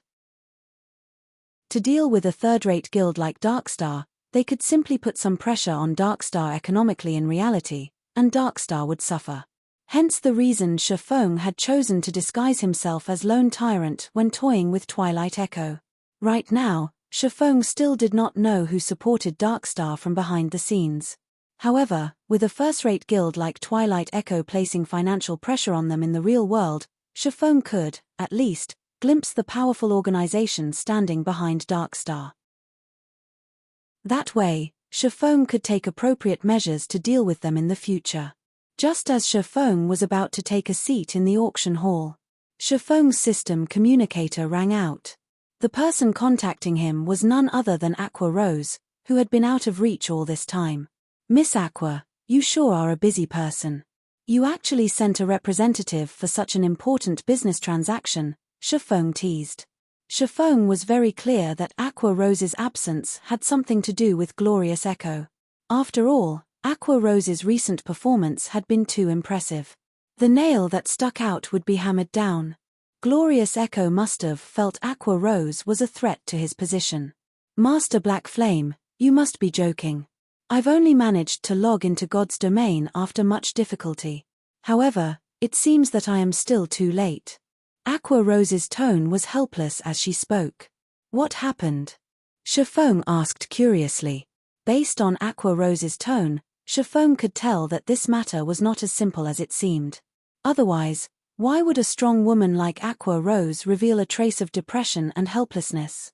At the end of the day, Aqua Rose was still an honorary elder of Twilight Echo.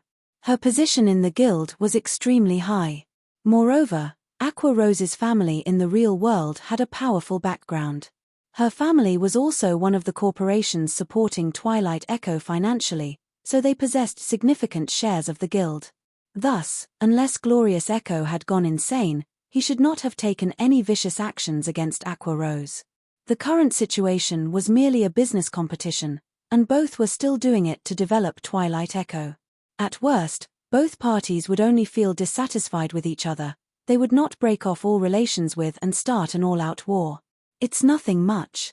I only left Twilight Echo, that's all, Aqua Rose casually replied. What? You left Twilight Echo? Did your family not say anything about this? Shifeng nearly thought his ears had played a trick on him. Although Aqua Rose sounded relaxed, Shifeng could feel the aggrieved feelings hidden behind her words. After all, he had personally experienced a similar situation in the past. Still, the corporation behind Aqua Rose possesses a significant number of the Twilight Echo's shares. That Glorious Echo must have gone insane to expel Aqua Rose from the guild. My family tried to force me to do something that I didn't want to do.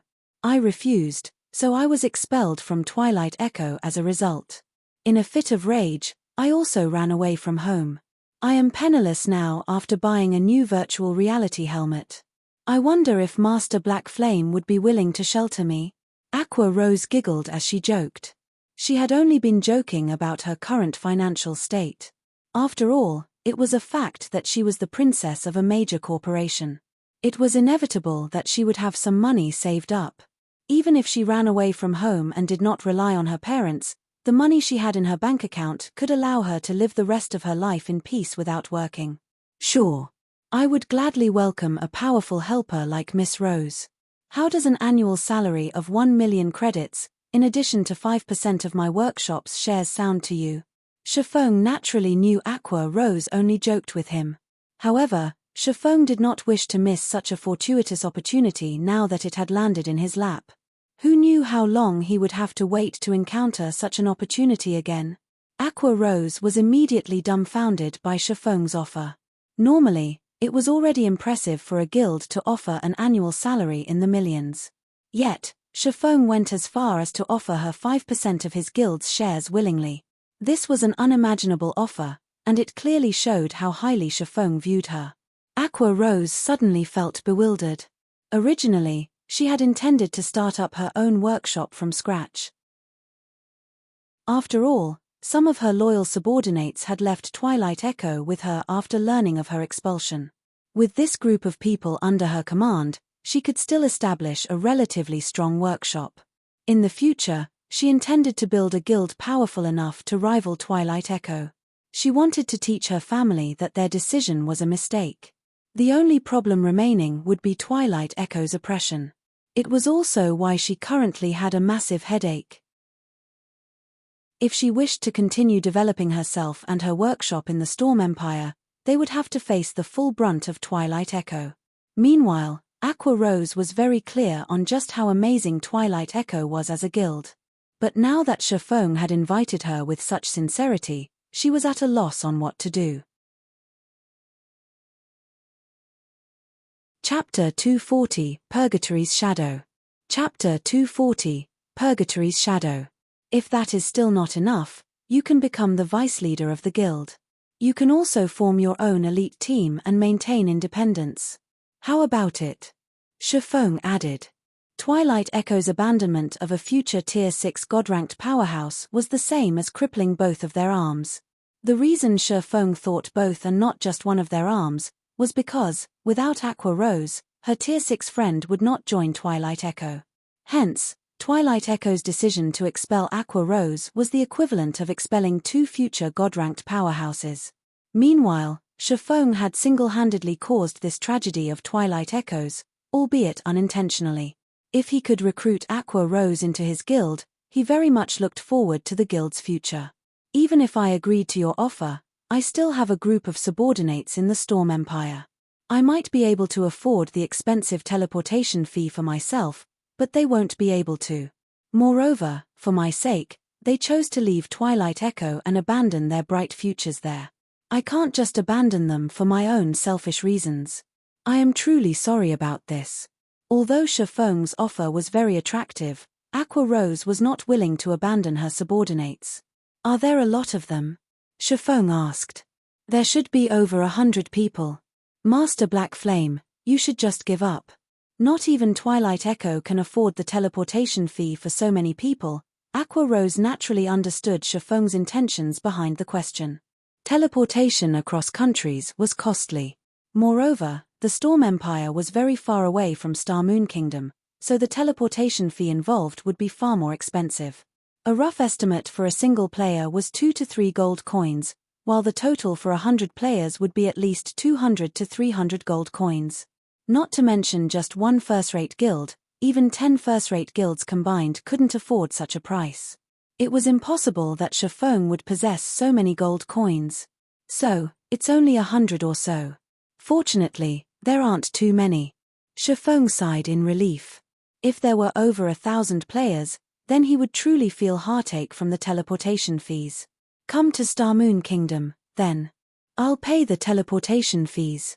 He had earned a ton from Twilight Echo before, and right now, it just so happened that he could return some of it to Aqua Rose. This could be considered as a type of fate as well. However, if Glorious Echo found out about this, he would most likely vomit blood out of anger. Master Black Flame, that's 300 gold coins, not 3 gold coins, Aqua Rose reminded Shifeng. Yes, I know that.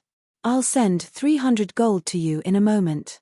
After you arrive in White River City, head to the Starstreak trading firm to look for me. As the Blackwing auction had already started, Shifeng disconnected the call after saying so. Shifeng's words left Aqua Rose utterly shocked. Just what kind of power is behind Master Black Flame? How could he have such astonishing wealth? To casually hand over 300 gold coins. Could it be one of those super guilds? Shifeng's tone when he spoke had been very casual, as if the 300 gold coins he mentioned were merely 3 gold coins. Aqua Rose shook her head. No, even those super guilds can't spend 300 gold coins with such ease. This is interesting. Anyway, I'll get my answers as long as I arrive at White River City. Aqua Rose revealed a faint smile, anticipation filling her heart. Meanwhile, the venue of today's Blackwing auction was already packed with players. Among all these players, a majority consisted of the upper echelons of large guilds. These guilds had scraped up every single coin they could for today's auction. From their inquiries, they learned that the auction house sold many astonishing items. Even if it was only in the normal auction, items such as fine gold equipment and materials required to forge dark gold equipment would be available. There was also a small possibility for items such as dark gold weapons and epic ranked items to appear in the auction. One only needed sufficient coins to purchase these precious items. After going through several warm-up auctions, the fiery atmosphere in the auction venue reached its zenith. From the start, players desired every item that had been up for auction. However, none of these items piqued Shifeng's interest, as all of them were only mysterious iron rank. Although such items were useful to a guild's elite members, they were not of much use to him. Meanwhile, the following item that appeared on stage instantly caused the eyes of every player present to shine. They all expressed great interest in this item. This item was a fine gold ranked dagger. Ice Thorn, dagger, fine gold rank. Level 15. Attack plus 134. Strength plus 18, agility plus 24, endurance plus 15. Additional passive skill dash. Power of Frost, deals 50% frost damage to the target, reducing target's movement speed and attack speed by 50% for 4 seconds. If an assassin equipped this dagger, they would be like a tiger that had grown wings. Even if the assassin failed to kill the enemy with a single hit, with the speed reduction in effect, they could continue linking skills to destroy their enemy. Aside from the Ice Thorn, there was also a dagger called Raging Flames Dagger. Raging Flames Dagger, dagger, fine gold rank. Level 15. Attack plus 134. Strength plus 18, agility plus 24, endurance plus 15. Additional skill dash. Power of Flames, deals 50% flame damage to the target, reducing the target's defense by 10% for 20 seconds. Effect stacks up to a maximum of 5 times. All assassins in the auction venue grew excited at the appearance of these two daggers. They practically drooled, wishing they could equip these blades. Regarding the speed reduction, the armor break effect, or the additional 50% magic damage, they were all precious to assassins. One could say that these two daggers were the best weapons for assassins at this stage of the game, and they were second to none. However, the minimum bid also caused the players to feel helpless and frustrated. The bidding started at 5 gold coins. Moreover, the minimum increment for each bid was 10 silver coins. If they were to compete for this item, the price would still increase by a lot. If one of the large guilds present bid on these daggers, that guild would lose the ability to compete for the following items to show up in the auction. Unless they had a particular need for these daggers, none of the guilds present would insist on buying them. Not bad. They are indeed top-tier weapons for a level 15 assassin. It just so happens that I can gift them to Fire Dance, Shifeng said in satisfaction after examining the attributes of the daggers. Great. Heaven has yet to forsake me. If I can present these daggers to the guild leader, he would definitely be very happy. He might even decide to my repeal punishment. Sitting at the forefront of the auction hall, Joking Scholar's eyes turned crimson as he looked at the Ice Thorn and Raging Flames dagger displayed on the stage.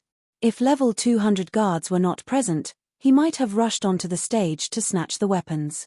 After the auctioneer announced the start of the bidding, the entire auction hall exploded. 5 gold. 5 gold, 50 silvers. 6 gold. Before a minute had passed, the price of the daggers had reached 7 gold 20 silvers. When the majority of the guilds saw such a price, they quickly gave up on the daggers. Ha ha ha. You all can compete with each other all you want, but don't even think that you can win against me. Joking Scholar was completely confident at the moment. He was not afraid that someone could bid higher than he could. Moreover, this was only the start of the auction, many more items would appear later on, and no one knew how powerful the following items would be. Everyone would hold back their bids. Hence, Joking Scholar was not afraid of someone competing with him over the daggers. Seeing that the bids had stopped, Shifeng opened his mouth and said, 10 gold coins. The auction venue instantly fell silent. Although these daggers were top-tier weapons for an assassin, that price was simply too high. However, that was not to say that these daggers were worth such a price tag. Rather, not many players currently present could afford such a price. They had not brought that many coins with them to the auction. If the auction were conducted using credits, many players would be more than willing to spend 500,000 credits to buy these daggers. Black Flame. Shit. He is actually trying to compete with me. How could he have so much money? Joking Scholar was on the brink of insanity. If he offered an even higher price for the daggers, then he could not afford to bid on later items. Yet, if he did not buy these daggers, his future would be bleak. In the end, Joking Scholar made a decision, loudly shouting, 10 gold 20 silvers. In response, Shifeng merely smiled as he casually said, 12 gold. 12 gold 10 silvers. Joking Scholar gripped his chest in pain as he shouted, his hatred for Shifeng growing intensely. Annoying little pest. 20 gold. Shifeng did not wish to waste his time with Joking Scholar, so he abruptly raised the bid by a huge margin. He did not mind spending such a small amount of money. After all, he had made a huge profit off Twilight Echo today. Black Flame. Joking Scholar glared at Shifeng, a hint of despair hidden within his eyes. He only had 18 gold on him right now, so he had no way to compete for the daggers at all. He never imagined that, in the very end, the black flame he had looked down on would give him the final blow, sending him into the abyss of despair. On the other hand, Shifeng felt it troublesome to pay attention to Joking Scholar. He did not even glance at the Metria as he focused on the next auctioned item. Purgatory's Shadow. This was one of the 3 treasures one could only find in the Blackwing auction house. Chapter 241 Envious Wealth. Chapter 241 Envious Wealth. All the players present at the auction venue were awestruck by Shifeng's bid of 20 gold coins. Players who could attend the Blackwing auction all had extraordinary backgrounds. Even so, none of them could afford such a price. Although plenty of the players present were provided funding by their own guilds, that only amounted to 10 gold or so. Even the wealthiest guild present had brought only a little more than 20 gold. Hence, nobody present would be willing to go all out just for a pair of level 15 daggers, even if they were weapons of supreme quality. Although these daggers could instantly turn an expert assassin into an apex assassin, they would not be of much help to the guild in the long run. Even if the players present could afford to buy these daggers, they would not spend 20 gold to do so. After the auctioneer slammed his hammer for the 3rd time, everyone in the audience started laughing maniacally. What a stupid guy. He actually spent 20 gold for those 2 daggers. I wonder who he is trying to impress, for him to willingly part with so much money. Ha ha ha. At least I have one less competitor now. 20 gold. What a rich tycoon. While ignoring everyone's mockery, Shifeng paid 20 gold to the auction house and received the 2 daggers. He then shifted his focus to the next item up for bid. Purgatory's Shadow, one-handed sword, dark gold rank. Level 20, can be upgraded twice. Attack plus 273. Strength plus 30, agility plus 25, endurance plus 22. Attack speed plus 2. 20% chance to cause 300% damage. 10% chance to reduce damage dealt by target by 20%. Effect not stackable. Additional skill dash. Purgatory Power, when activated, increases attack speed by 100% and damage dealt by 30% for 15 seconds. Cooldown, 2 minutes. In God's domain, weapons and equipment could be categorized into 2 types, those that could be upgraded, and those that could not be upgraded. A majority of the weapons and equipment available belonged to the latter category, and only a scant few items could be upgraded. Normally, only items of epic rank or above could grow along with a player's level, and very rarely would any item below epic rank possess such a capability. It can be upgraded twice. As expected of one of the treasures of the Blackwing auction house. If this item could be upgraded to level 30, it can still be of use even when players reach level 45. Shifeng was very satisfied with this weapon. He could equip the Purgatory's Shadow once he reached level 20, and he would not need to waste time looking for a new weapon. Not only was the Purgatory's Shadow suited to swordsmen, it was also suitable for shield warriors and guardian knights. If an MT equipped this sword, not only would their maximum HP greatly increase, their damage output would similarly increase by a huge margin. They could aggro monsters much more firmly. However, the most important feature of this sword was its ability to reduce a target's damage dealing by 20%.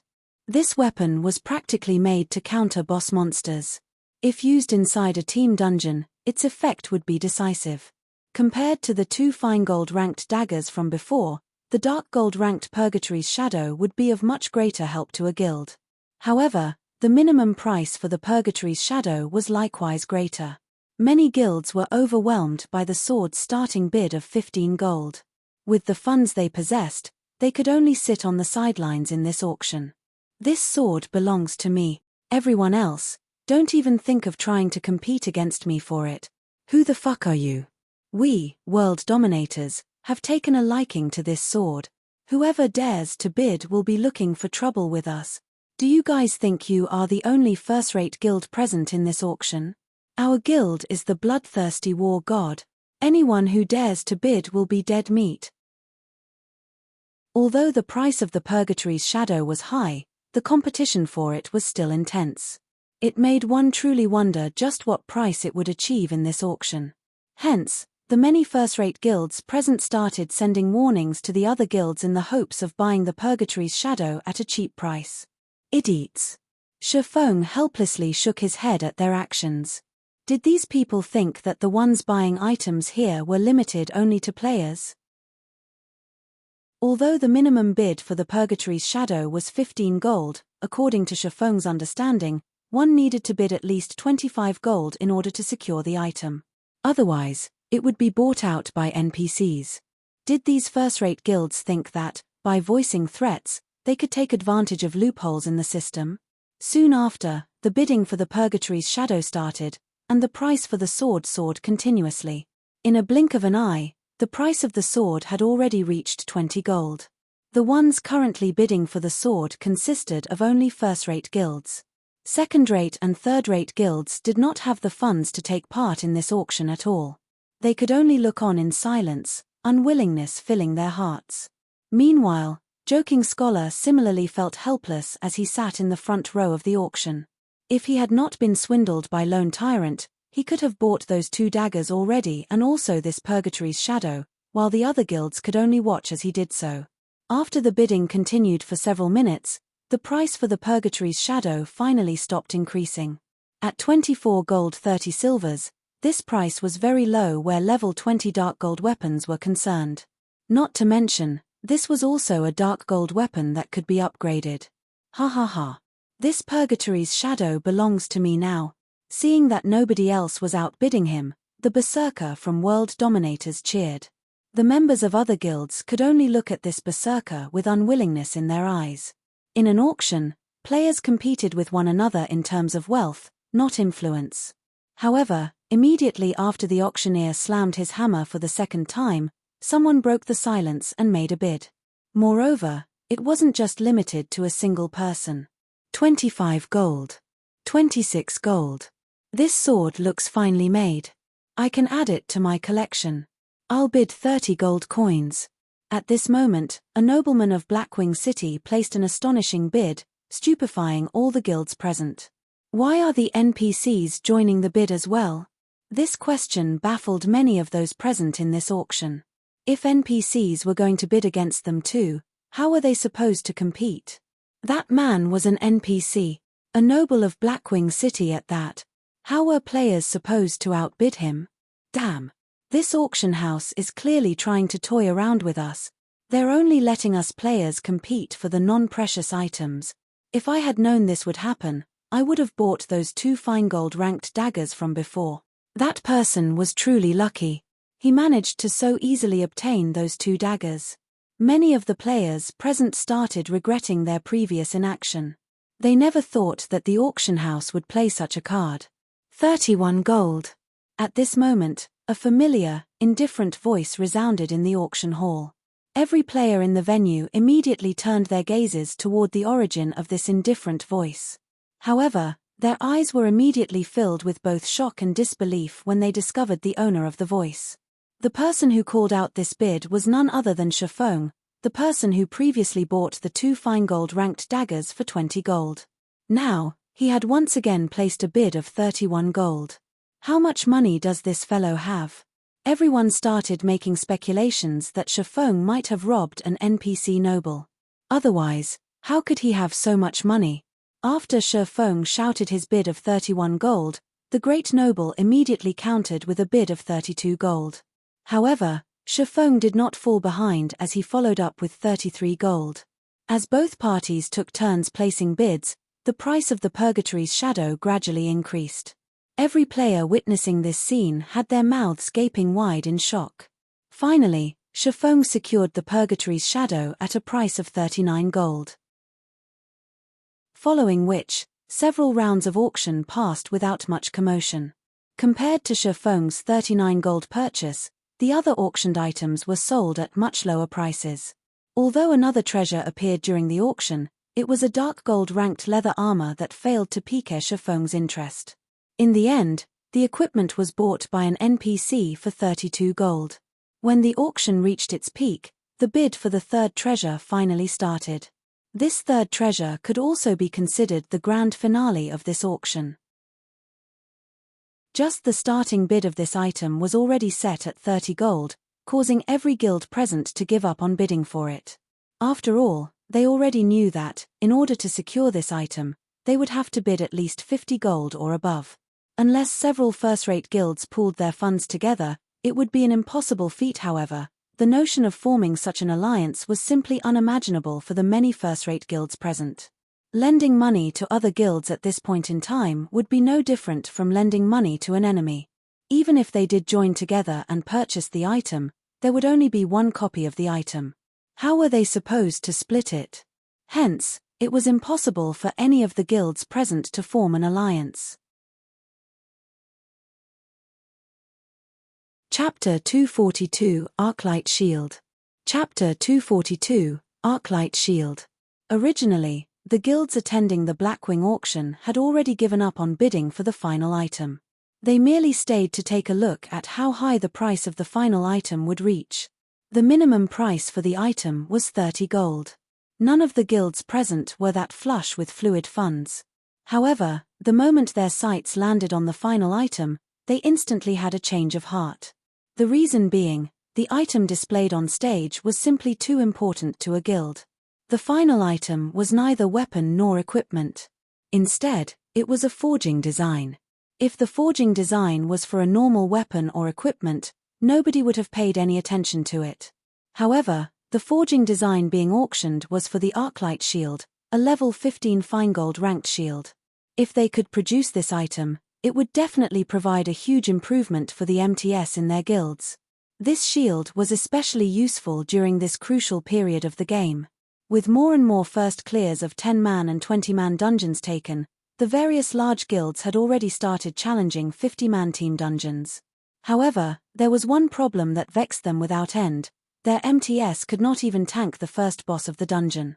If their MTS couldn't even survive the attacks of the boss, how were they supposed to raid it? However, if a handful of MTS equipped this Arclight Shield, raiding the dungeon would become a much easier endeavor. This won't do. Our guild needs to get this item. I have to contact the guild leader immediately. This shield is simply too good. I must have it. The representatives of the first-rate guilds present had, at the first moment, contacted their respective guild leaders and reported this matter to them. The answer these representatives received was also one of confirmation. They were told to obtain the forging design at all costs. These representatives were also told to contact the other second-rate and third-rate guilds present at the auction venue, to seek their cooperation. In return, the first-rate guilds would produce the appropriate amount of Arclight shields for them based on the amount of money they contributed.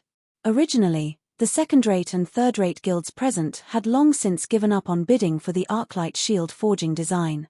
After all, they could not even afford the minimum price of the item. Now that they were given new hope, they would naturally be more than willing to lend their help. 1, 2, 3. More and more second-rate and third-rate guilds started allying themselves with first-rate guilds. They pooled together all the funds they had, and very quickly, plenty of first-rate guilds had managed to collect a total sum of around 50 gold. They then proceeded to place bids one after another. The price of the Arclight shield forging design consistently rose. Starting from the minimum bid of 30 gold, its price quickly increased to 51 gold. The guilds strived very hard to outbid each other. As soon as they received the funds of another guild, they would immediately call out the highest bid they could afford.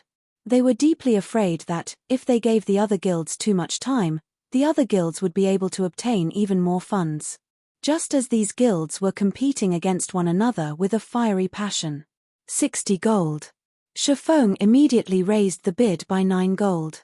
Shifeng did not wish to waste too much time on this auction. In any case, it was a must for him to obtain this arclight shield forging design. Why do you have so much money? Just who is this brat? Previously, they had already been shocked by Shifeng's wealth. Now, however, they started feeling frightened. After spending 59 gold to purchase 3 weapons, Shifeng was still able to place a bid of 60 gold. If they had not been aware of the fact that players were not allowed to place a bid without having the corresponding amount of money, they would definitely have thought that Shifeng was just joking around. Faced with the pressure of 60 gold, 2 first-rate guilds immediately joined hands to place a new bid. Meanwhile, the guild to take the lead in this alliance was World Dominators. The representative for this guild yelled out his bid of 61 gold right away. 70 gold. Shifeng no longer wished to play around in these muddied waters. Otherwise, he would have to pointlessly waste a lot of money. 71 gold. 80 gold. 81 gold. 90 gold. Before even a minute had passed, the price of the arclight shield forging design had already reached a staggering 106 gold. If such an amount was converted into credits, that would be more than 1 million credits. If one took into account the inflation that would occur due to the volume purchase of coins, then the value of 106 gold coins might even reach 2 million credits. 2 million credits just for a forging design. If a normal player were to learn about this, they would definitely consider Shifeng insane, a spendthrift that had nowhere to spend his money. However, Shifeng felt that the arclight shield forging design was worth such an amount of money. After all, the value of this forging design would only grow higher once it entered his hands. Damn. To actually run out of money at this crucial time, we definitely can't fall short at this final moment. Who else has money? Overlord War Bear, the berserker from World Dominators, started panicking. His guild leader had already given him the command to obtain the forging design at all costs. However, even after joining hands with another first-rate guild and more than a dozen second-rate and third-rate guilds, they still could not outbid a single Shifeng. War Bear was truly at a loss on what to do now. He had even secretly contacted Shifeng before. As long as Shifeng was willing to let World Dominators have the forging design, he was willing to compensate Shifeng with 1 million credits. Yet, the price of the forging design still continued to increase higher and higher. He was already nearing the brink of insanity right now. I can lend you a hand. I have 18 gold with me here. This should be enough to suppress that black flame. Joking Scholar walked over to War Bear at this moment. What conditions do you have? I advise you to give up if they are too outrageous. I won't hand over this forging design no matter what. Of course I know this.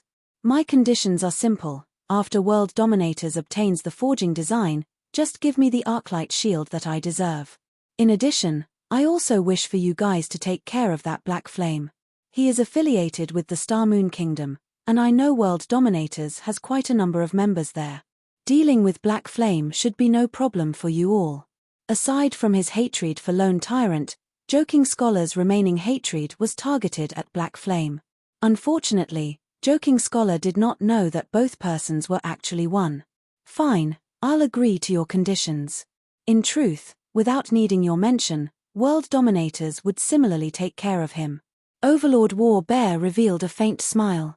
The two of them quickly reached an agreement. Joking Scholar then traded all his gold coins over to Overlord War Bear. Just as the auctioneer was about to slam the hammer for the second time, Overlord War Bear hurriedly shouted, 108 gold. Shifeng sent a glance at Joking Scholar and Overlord War Bear, a sneer on his face. He couldn't help but shake his head as he indifferently said, 115 gold. 121 gold. I don't believe that I can't surpass you even after I bid everything I have. Although Overlord War Bear did not know Shifeng's bottom line, the increment on his latest bid was much lower than usual. Shifeng was definitely reaching his limit. Hence, War Bear immediately added 6 gold to the bid. Shifeng definitely could not take out so much money. Brat, you're 100 years too early if you think you can compete against me. This is your bottom line. Shifeng calmly smiled. 135 gold. He increased the bid by 14 gold in a single go. World dominators would not be able to fill up this gap even if they included another second-rate guild into their little alliance. As for recruiting a first-rate guild, that was an extremely difficult matter to achieve. 135 gold. How could this be possible? I must be dreaming. How could he possibly have so much money? Isn't he just an independent player? Joking Scholar was immediately dumbfounded when he heard Shifeng's bid. As for Overlord War Bear standing beside Joking Scholar, he was fervently contacting other guilds to form an alliance.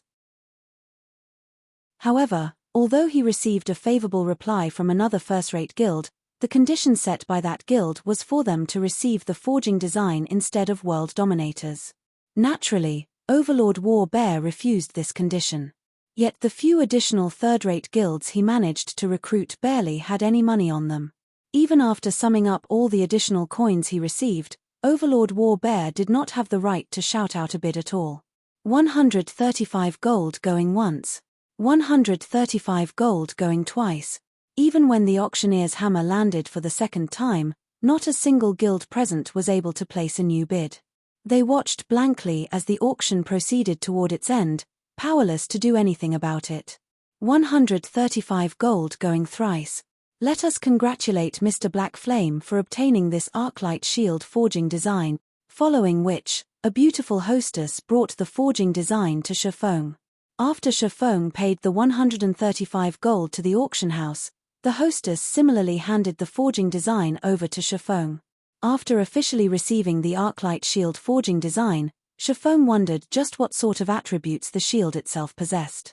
With such a thought in mind, Shifeng tapped on the item and took a look at its description. Immediately, his lips curled up slightly in a smile. Chapter 243, Bountiful Harvest. Chapter 243, Bountiful Harvest. Overlord War Bear and Joking Scholar felt great resentment for Shifeng when they saw his smile. They thought Shifeng was mocking them and looking at them in contempt. In reality, Shifeng's smile was purely due to his joy. However, compared to when Overlord War Bear and Joking Scholar first met Shifeng, they dared not underestimate him any longer. On the contrary, their eyes were filled with vigilance now. Shifeng showed everyone that he was more than capable of spending such a large amount of coins. If someone were to say that Shifeng did not possess any major power supporting him from behind, not even a ghost would believe them. The only question that remained was, what sort of power backed Shifeng? Since War Bear failed to complete the task given to him by his guild leader, his expression looked extremely bad right now. However, he was simply helpless in this matter. 135 gold. Even if every member of World Dominators pooled their coins together, they still wouldn't be able to collect such an amount. It was only natural that he lost the bid. Compared to Overlord War Bear, Joking Scholar was in a much more tragic situation. First, he had ruined the matter of the business transaction.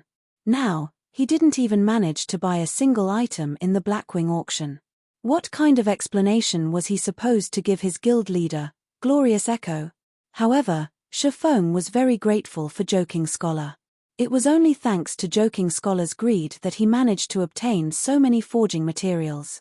As for the reason why he had smiled, it was simply because of the materials needed to produce the Arclight Shield. The main ingredients for producing it were mithril ore and gold ore. Though difficult, Shifeng could still find ways to obtain the mithril ore. For gold ore, however, it was simply too rare in the Star Moon Kingdom, not to mention White River City. However, Twilight Echo had given him quite an amount of them, enough for him to make plenty of Arclight shields. As for the other material needed, it was the magic crystals that were dropped by the bosses of team dungeons with a 100% drop rate. This item was not particularly precious. However, due to the amount dropped each time being low, it would be difficult for Shifeng to mass-produce the Arclight shield. Furthermore, the attributes of the Arclight shield had far surpassed Shifeng's original estimation, and he could already envision the popularity of the shield itself. Arclight Shield, Fine Gold Rank. Level 15. Equipment requirement, Strength 90. Defense plus 460. Block rate, 37%. Strength plus 15, Endurance plus 25. Evasion plus 8. Additional passive skill 1 dash. Sound of Life, every attack received will grant user a stack of Power of Life, increasing maximum HP by 3% and received healing by 1% for 1 minute. Maximum of 10 stacks. Additional passive skill 2 dash. Refraction, triggers once every 30 seconds. Becomes immune to 1 attack. Leaving aside the shield's high defense and block rate, just the passive skills Sound of Life and Refraction would greatly increase an MT's durability. Not to mention, the basic attributes of the shield itself were also very good. The Arclight Shield was definitely an excellent piece of equipment.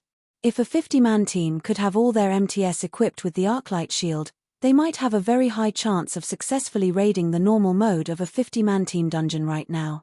It should be about time for me to return. Shifeng was very satisfied with his trip to Blackwing City this time.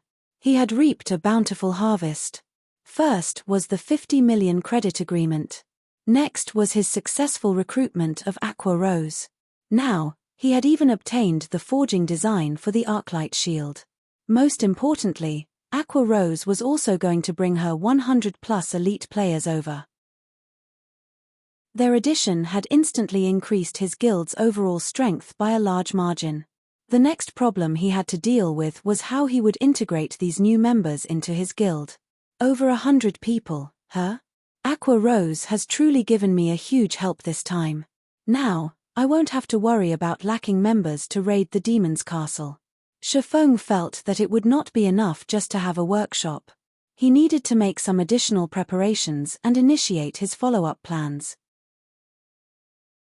After Shifeng departed from the Blackwing auction house, he immediately mailed 300 gold to Aqua Rose. He then returned to White River City, intending to await Aqua Rose and her allies' arrival at the Starstreak trading firm. However, the process of mailing money to other players usually took between 30 minutes to an hour. Hence, Shifeng decided to first head to the Adventurers Association. Currently, none of the guilds in White River City had their own guild residence yet. Members of various guilds had to visit the Adventurers Association in order to receive guild quests, which they complete to increase guild reputation and strengthen the guild. Hence, the Adventurers Association had become the second most popular location in White River City. Just as Shifeng was about to enter the Adventurers Association, his communicator rang. It can't be this quick, right? At first, Shifeng thought Aqua Rose was contacting him. However, when he saw that the caller ID displayed actually belonged to Gentle Snow, he couldn't help but be shocked. Don't tell me it's about the mana armor kits again. Previously, Shifeng had used quite a number of basic mana armor kits to trade for a few advanced whetstone recipes with Gentle Snow. He had then let Cream Cocoa and Melancholic Smile learn the recipes. During this period of time, both girls had already been promoted to intermediate forging apprentices, and were currently in the midst of striving to become advanced forging apprentices. Shifeng couldn't help but admit that both of them were indeed future master forgers. Both of them improved very quickly. In addition, the more they forged, the higher their success rate. Currently, they already had a 20% success rate at producing the advanced whetstones. When compared to the forgers of other guilds, the two girls were ahead by leaps and bounds. In a few more days, the two of them could very well be promoted to advanced forging apprentices, becoming a true help to him. Miss Snow, did you find some new advanced whetstone recipes? Shifeng asked. Master Black Flame, how could you hide such an important matter from me? I feel hurt. Gentle Snow faintly smiled. Hide? Miss Snow, you must be joking. I am a very superficial person that can easily be seen through. How could I possibly hide anything from you? Shifeng joked. All right, stop acting. You placed yourself in the limelight at the Blackwing auction house just now, and the news of this matter has long since spread throughout the various first-rate guilds. Each and every one of them wishes to seek cooperation with you and purchase those Arclight shields from you. Gentle Snow smiled as she continued, Aren't we old friends? Shouldn't you sell them to me for a cheap price? Your information gathering is truly efficient, Miss Snow. Shifeng smiled bitterly as he said, I can sell a few arclight shields to you. However, you must pay for them using coins, or exchange for them using the magic crystals you obtained from team dungeons. Magic crystals? Although the bosses drop them every time, the amount they drop is minimal, yet these magic crystals possess a very wide range of uses. Let's just use gold coins. I wonder how much you are charging for them, Master Black Flame? Alright, then. Since it is for you, Miss Snow, I won't rip you off. As the Arclight shield is a fine gold ranked shield, I imagine that you know how precious the materials needed to produce it are. Moreover, the success rate of producing it is also very low. I'll sell you each Arclight shield for 25 gold, no negotiations. Shifeng had already expected Gentle Snow to decline exchanging the shields for magic crystals. However, it was much better for him if she used gold coins to buy them. 25 gold.